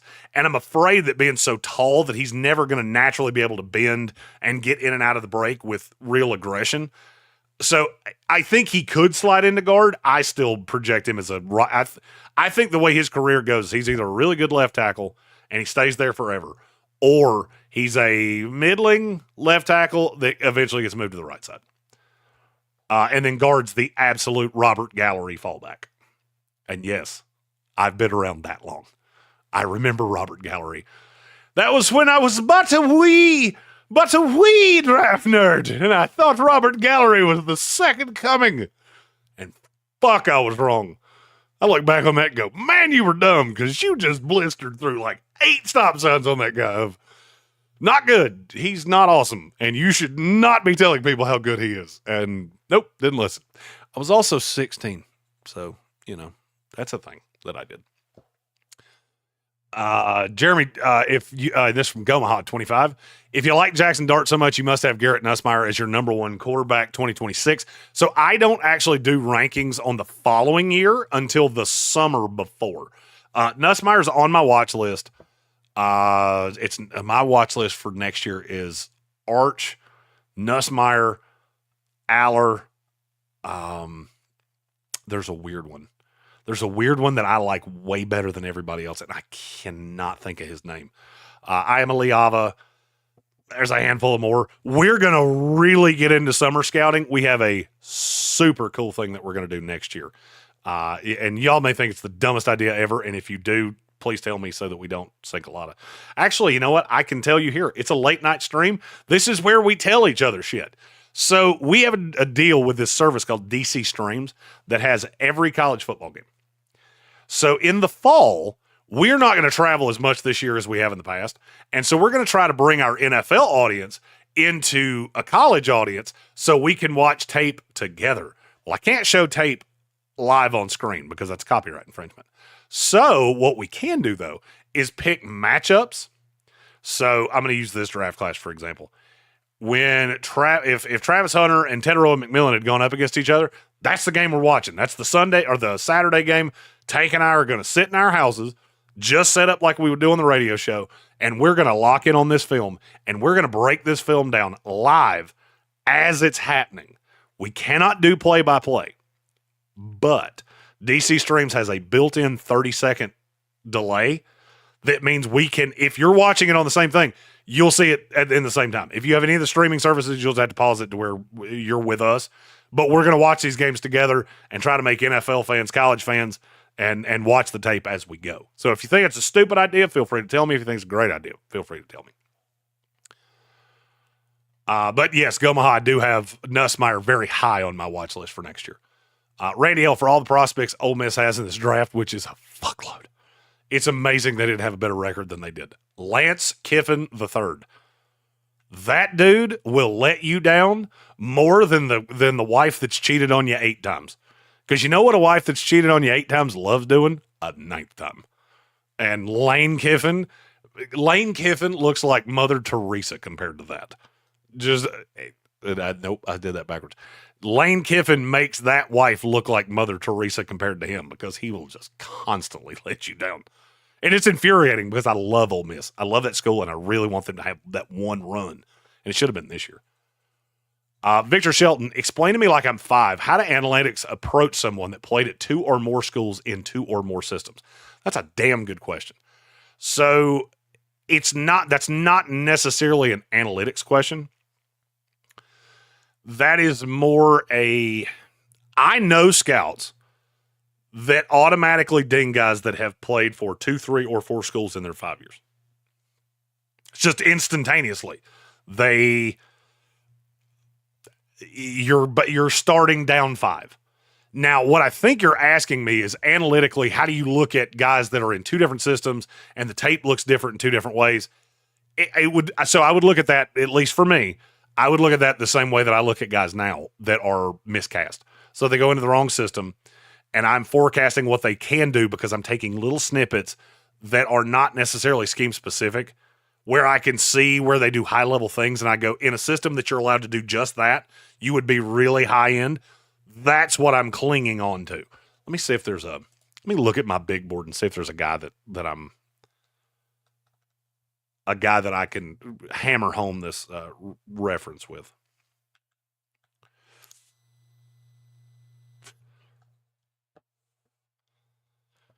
Let's see.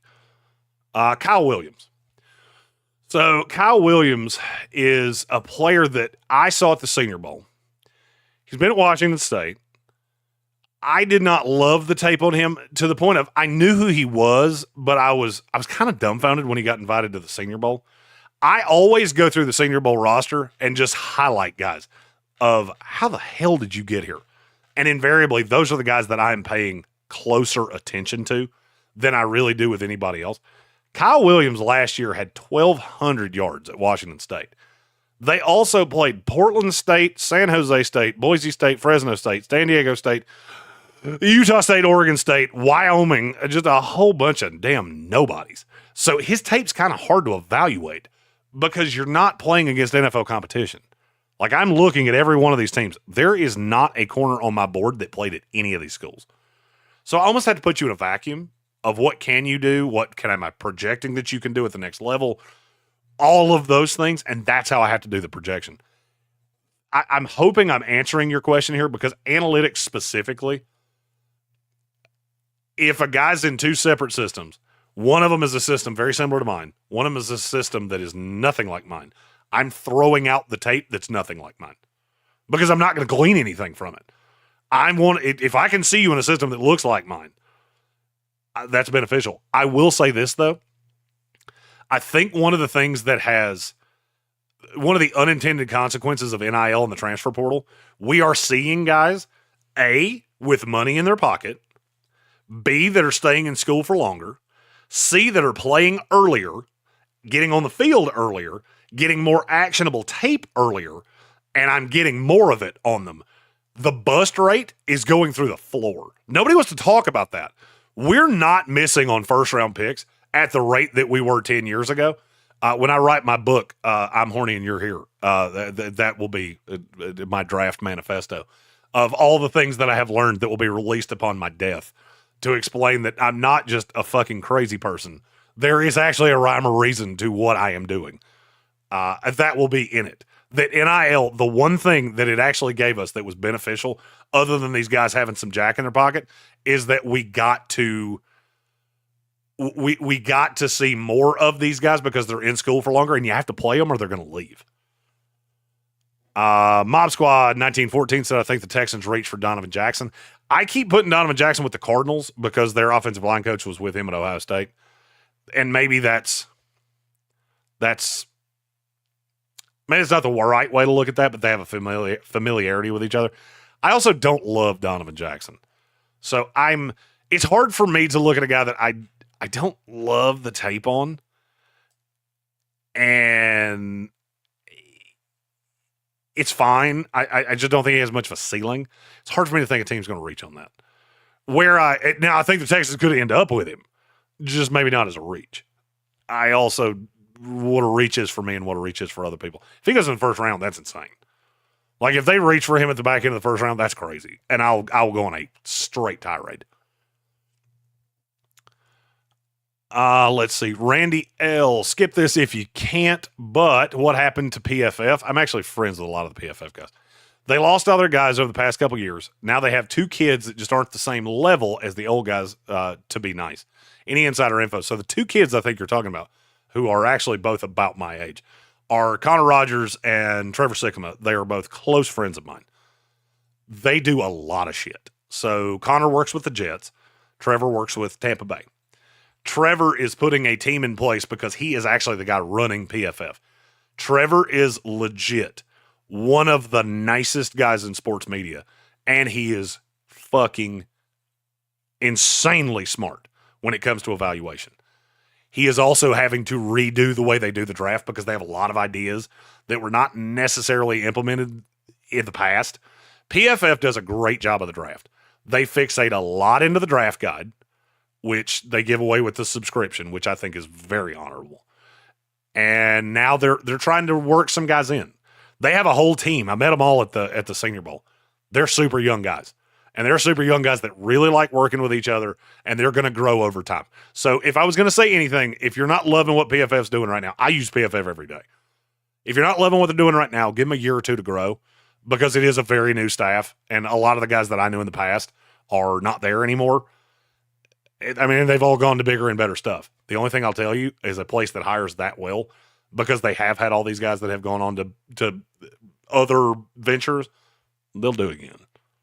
And they got some real smart analytics guys that are way smarter analytically than me. Randy L. also said, would you be willing to give 3 or 5, name a list of analysts, draft folks whose opinion you really respect, not to be an ad for others, just curious? Trevor Sikkema is one. Trevor and I talk a good bit. I think super highly of Trevor Sikkema. Most of the other guys, and look, this is going to sound like a shot, and I don't mean it. I do not mean it to be. Most of the other guys that I really value their draft takes are guys that are just starting out. So there's a kid who I'm actually trying desperately to hire. His name is he's the sideline scout, and I am blanking on his name right now. Give me 2 seconds. Gotta check my. This is great radio. Check your Facebook messages live on the air. What is his name? I'm awful with names. Bryce Dial. I think he is really, really smart. We don't agree on everything, but I love his process.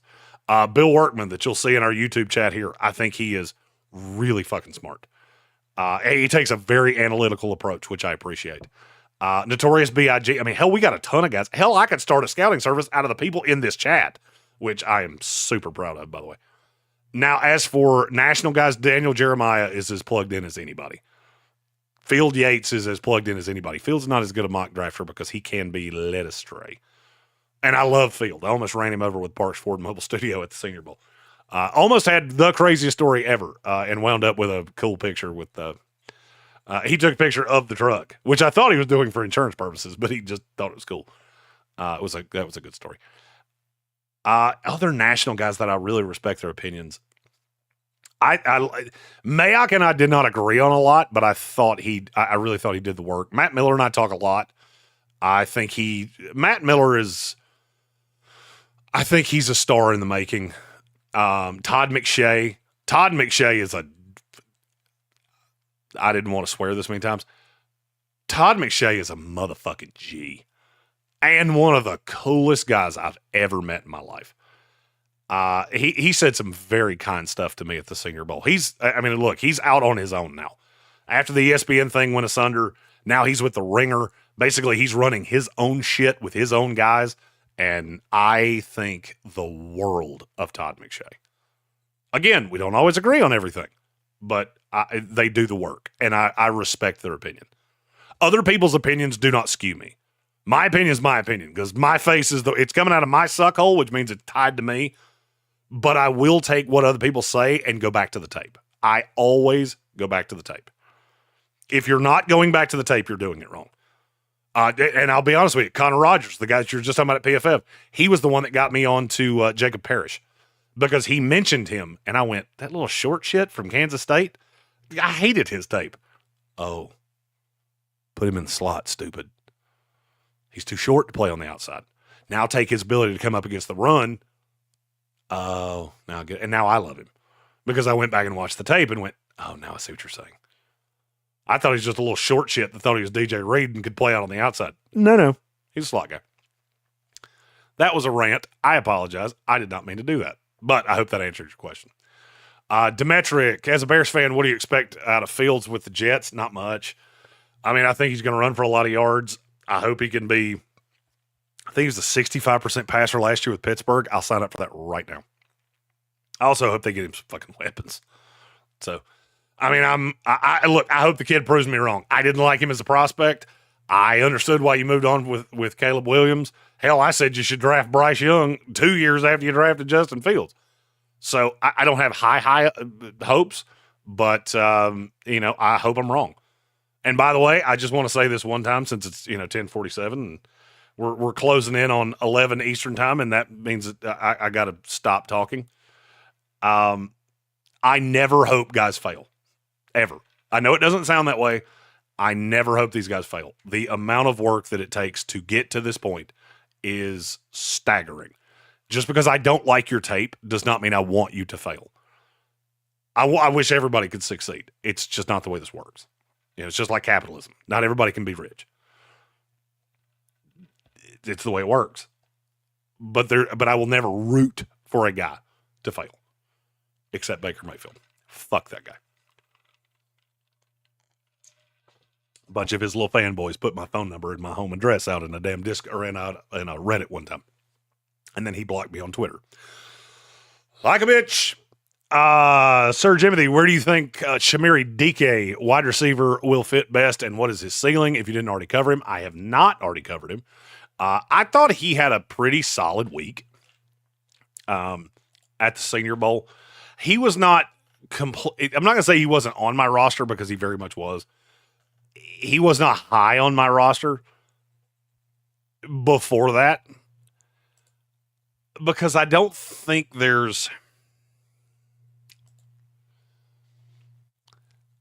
I think he's a late round flyer that if you can get something out of him, awesome. It is hard for me to believe. I mean, because I'm looking at my board right now. So DK I have as my next to last wide receiver in the 6th round, which, let me do some math here. I have 53 wide receivers total. I have 15 undrafted free agents. That's 38 draftable grades.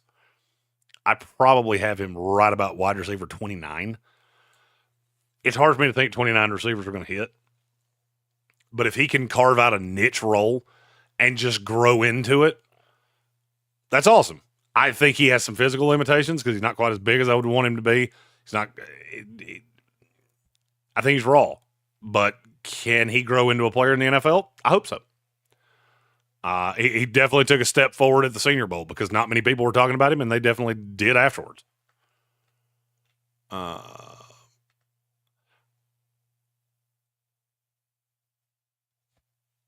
Sir Timothy also said you weirdos could earn a little extra money if you let weirdos watch y'all sleep. I can't sleep anyway. You put a camera in that room, holy shit. It's a lot. Let's see. Randy L said Milton would miss the Pacific Ocean because the ball landed in Tokyo. That could be. Our buddy Pan from Poland, love Pan. By the way, can you explain to me why you hate the Steelers? I don't hate the Steelers. There are only a handful of teams that I hate, New England. But I even try to be impartial about them. I do not hate the Steelers. You said Jalen Milroe's undraftable and awful, and then you're mocking him the Steelers in the 3rd round. Bad Jeremy. You're the one whining and dining him at dinner. I didn't invite him to dinner. Y'all did. That makes me think there's some interest there. And I've heard there's interest there. I do not like Jalen Milroe, but apparently Pittsburgh does. So, I mean, look, for your sake, I hope you stay far, far, far away from him. But there's a great chance that you're not going to. Just because there are a couple guys in this class that I understand how you get there. I get how you fall in love with it. You're desperate for a quarterback. This kid could absolutely fly, and he's got a cannon. Quinn Ewers spins it unlike many quarterbacks I've ever seen. But he's so fucking inconsistent. Randy L, YouTube national reach is great, but when you're on the radio, the weather forecast confuse me sometimes. Why does our weather confuse you? I love our weather guy. He's a huge Clemson fan, and he loves to drink beer. Very cool guy. Let's see.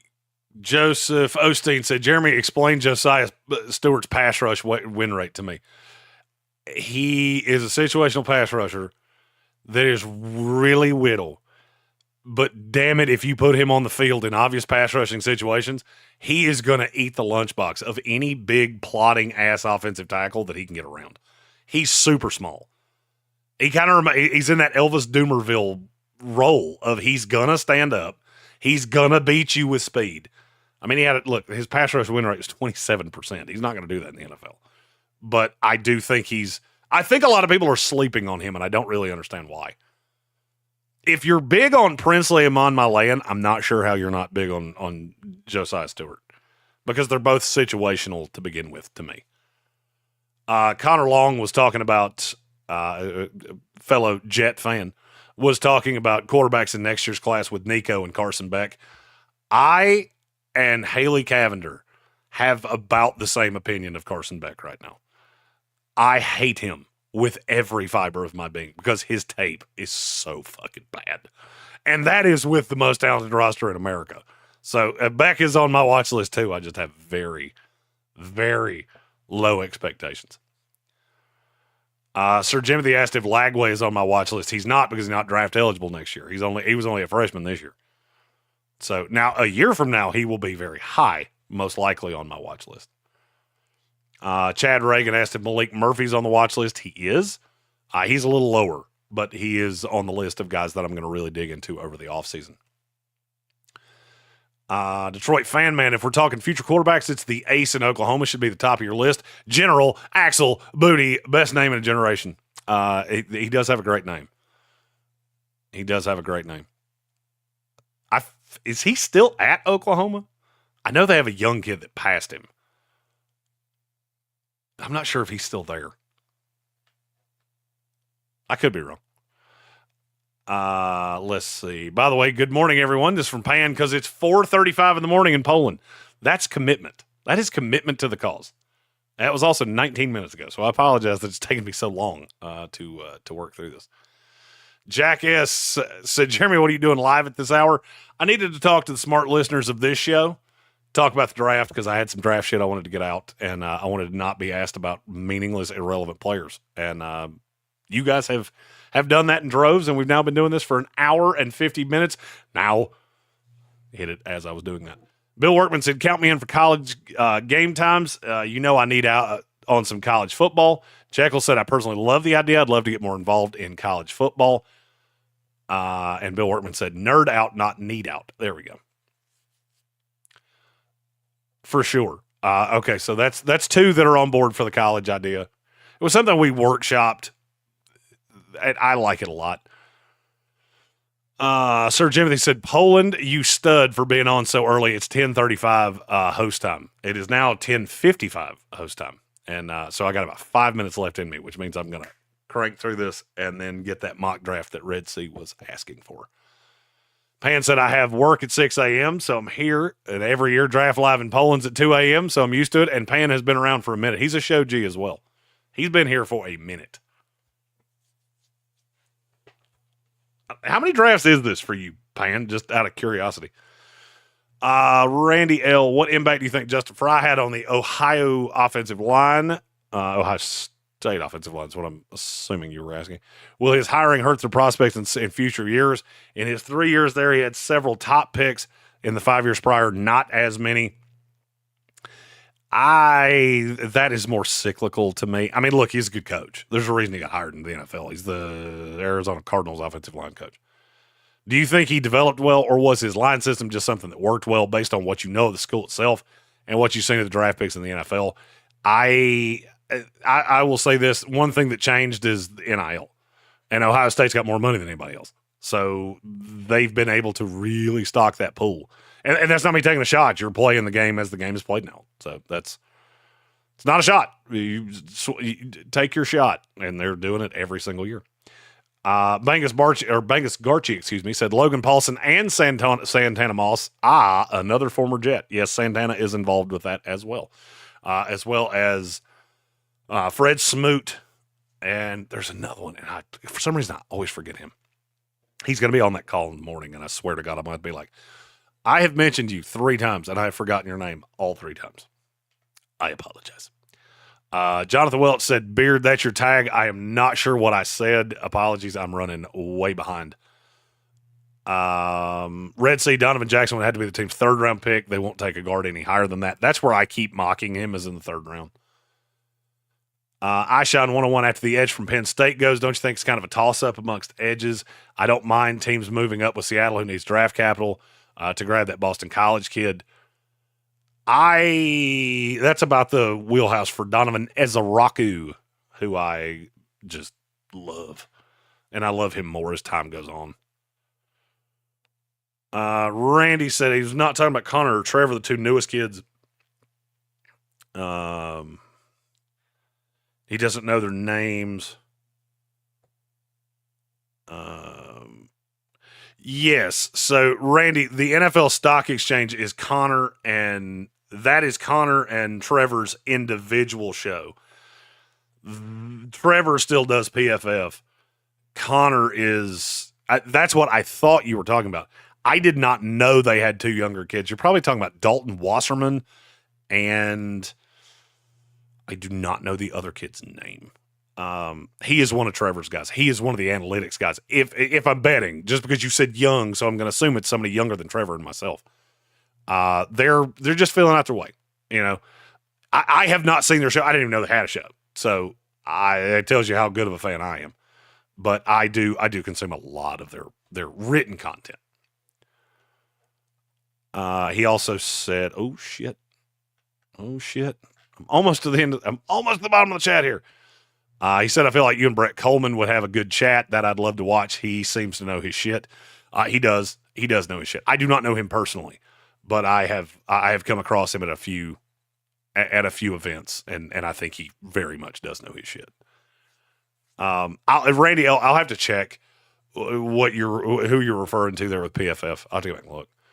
Mob Squad said, I'm so scared as a Texans fan that they're going to pick the wrong O-lineman because they have a history of picking shitty offensive linemen.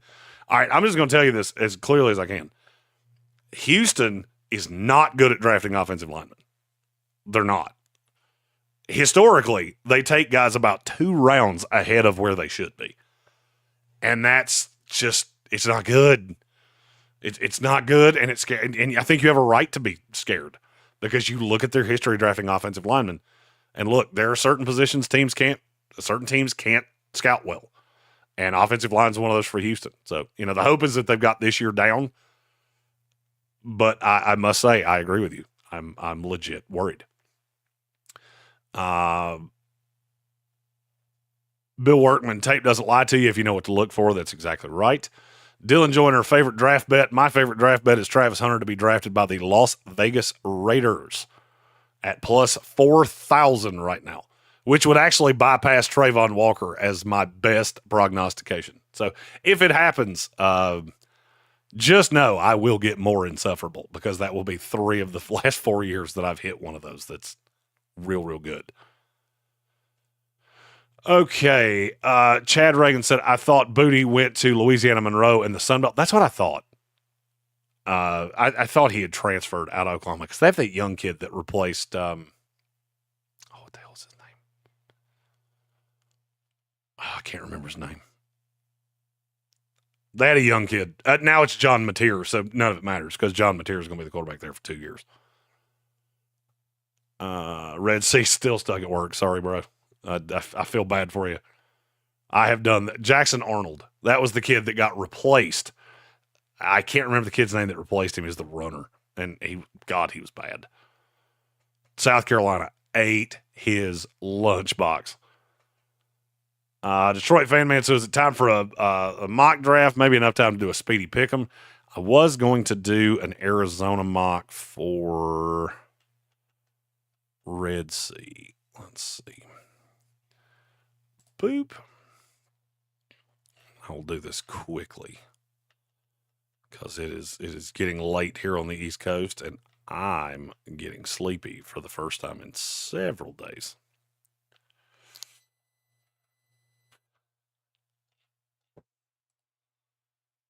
Okay. Doop. Pull that up. Oh, I might have to restart this because that one was with Tampa Bay. Arizona Super Cardinals. Care for positional value, care for needs, randomness. I don't like randomness. Start draft. Let's make sure you guys can see that. Okay.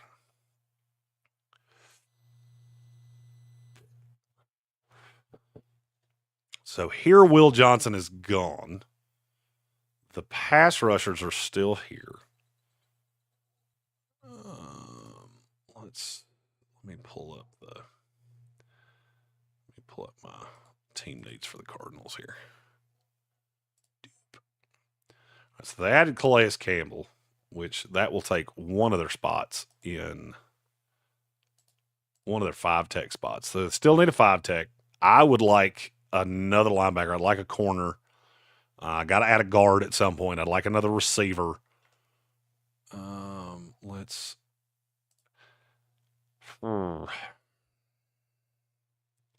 There is not a corner for me worth taking here. I mean, I'm not going to lie to you. It's hard for me to not take Shamar Stewart in this situation, but I'm going to go Walter Nolan. Because now I'll have Nolan. Dalvin Tomlinson, and Calais Campbell. By God, I should be able to stop the run. So I'll go Walter Nolan at 16. Oop. That is not scrolling like I wanted it to. Oh, that worked out nicely. Savon Ravel. Didn't think about it for even 2 seconds. Oh, I just realized that the screen was off there. Okay.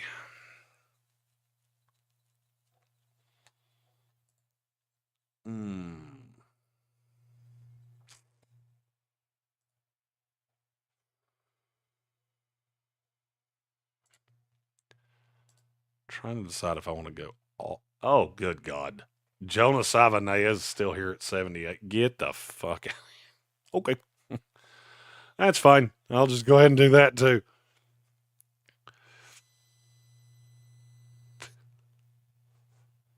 All right. So I've addressed guard. I got the 3-tech, got my corner. Hey, I mean, it's Jeffrey Bassa. I take him right here. That gives me the linebacker. Now I really feel like I've taken care of a lot of my needs. I'm going to look for a wide receiver here with the next one. Hopefully there is one that I like. Oh, weird. Kyle Williams. Just sitting there. Kyle Williams sitting there to probably be my slot receiver for the next God knows how long. So, yeah, I'll just go ahead and take Kyle. And then I don't have another pick for a million deselections. By the way, Arizona, if the draft fell this way, you should be full 6 to midnight. Oh, I just realized I have the... How the hell did I do that? Doop. I screwed that up real good. I'll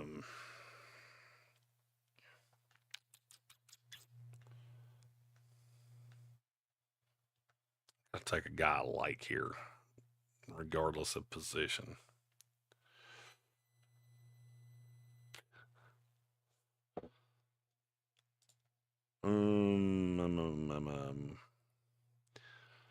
I like Froholt, so this is not to replace him. This is a malleable guard.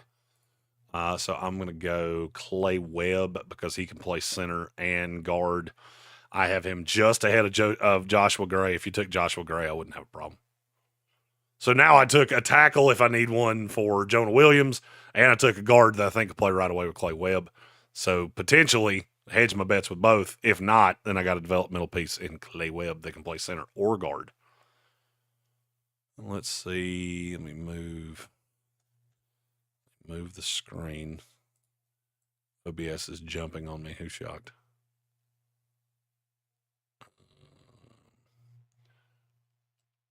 All right, so we'll put that right there. It dings me for not taking Kenneth Grant, but it gave me a B overall. B- on Walter Nolan, A on Ravel, a C on Jonas Avenea. He was the best player on the board at a position they needed. Okay. Because you called him a tackle, I guess. Jeffrey Bassa, Kyle Williams, and Clay Webb. Bottom 19% of Arizona Cardinals drafts. That's the reason I put nothing into that draft rank. Ever. Red Sea said the only thing I'd change is getting an edge rusher. I would love to have gotten an edge rusher. It just didn't work out that way because I had 3 big needs going in. And then I had them both, and I don't love the secondary edge class.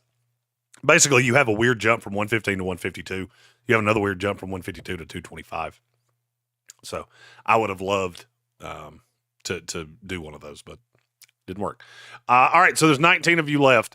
I will be doing streams like this in the morning moving forward. But I will do a better job of telling you that they're coming and not just springing them on you at the last minute. So, I mean, we had a bunch of super chats, which we greatly appreciate. Those are always helpful to the Beer on the Road Fund. So, thank you guys for hanging out with me last couple hours of the night before we call it a night. We'll be back tomorrow. We're talking linebackers and the first ever Baker Mayfield team. Noon Eastern time right here on the channel. It'll be our live ESPN radio show. Baker Mayfield team, players that I do not like as much as the industry. These are high bust rate guys for me. These are guys that I'm just not in love with. So now I've got to work on that list because I've only got it about half done. So I'll be doing that hopefully from the confines of my bed within the hour. But thank you guys so much for joining in. I appreciate you guys so much. I am at ESPN Draft Nerd Jeremy Green. It is 11:08 here on the East Coast, and I will see you tomorrow, ESPN Radio, noon Eastern time, right here on the channel.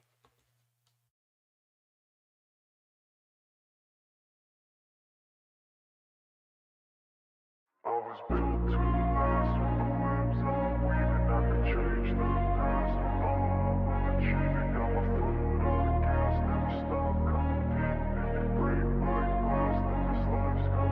I wanna be the best in the game, invest in my name. Check no restraints, I'm obsessed with the pain. I ingest, I retain, assess and I change. Possessed by the thought I'll be free one day from society's restraints. Money, clout and fame, mud, disease, a plague. We all love to hate, have to play the game, have to make a name. All our insecurities are on display. This is war with the enemy, think that it was meant to be. Living in a time where disease is on every screen. I won't let them fester me, I know most are festering. Negativity is a plague for the mentally weak.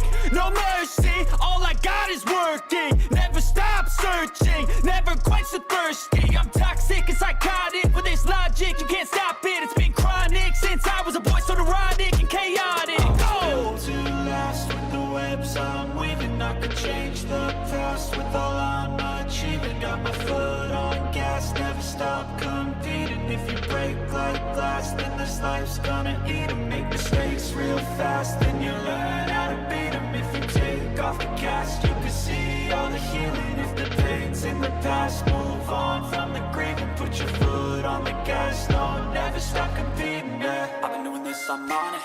I just wanna be iconic. Sipping on a gin and tonic, got me going off when I'm on this topic, yeah. If I ever play, I want it. You know that I'm always honest. Stay away from those who are toxic. Keep them out your face, no way, you don't want them, yeah. Don't try to drain my energy. The enemy is everything. It's mentally, unhealthily, spreading like a rare disease. But I won't let it get to me. I don't need your therapy, I can leave a legacy.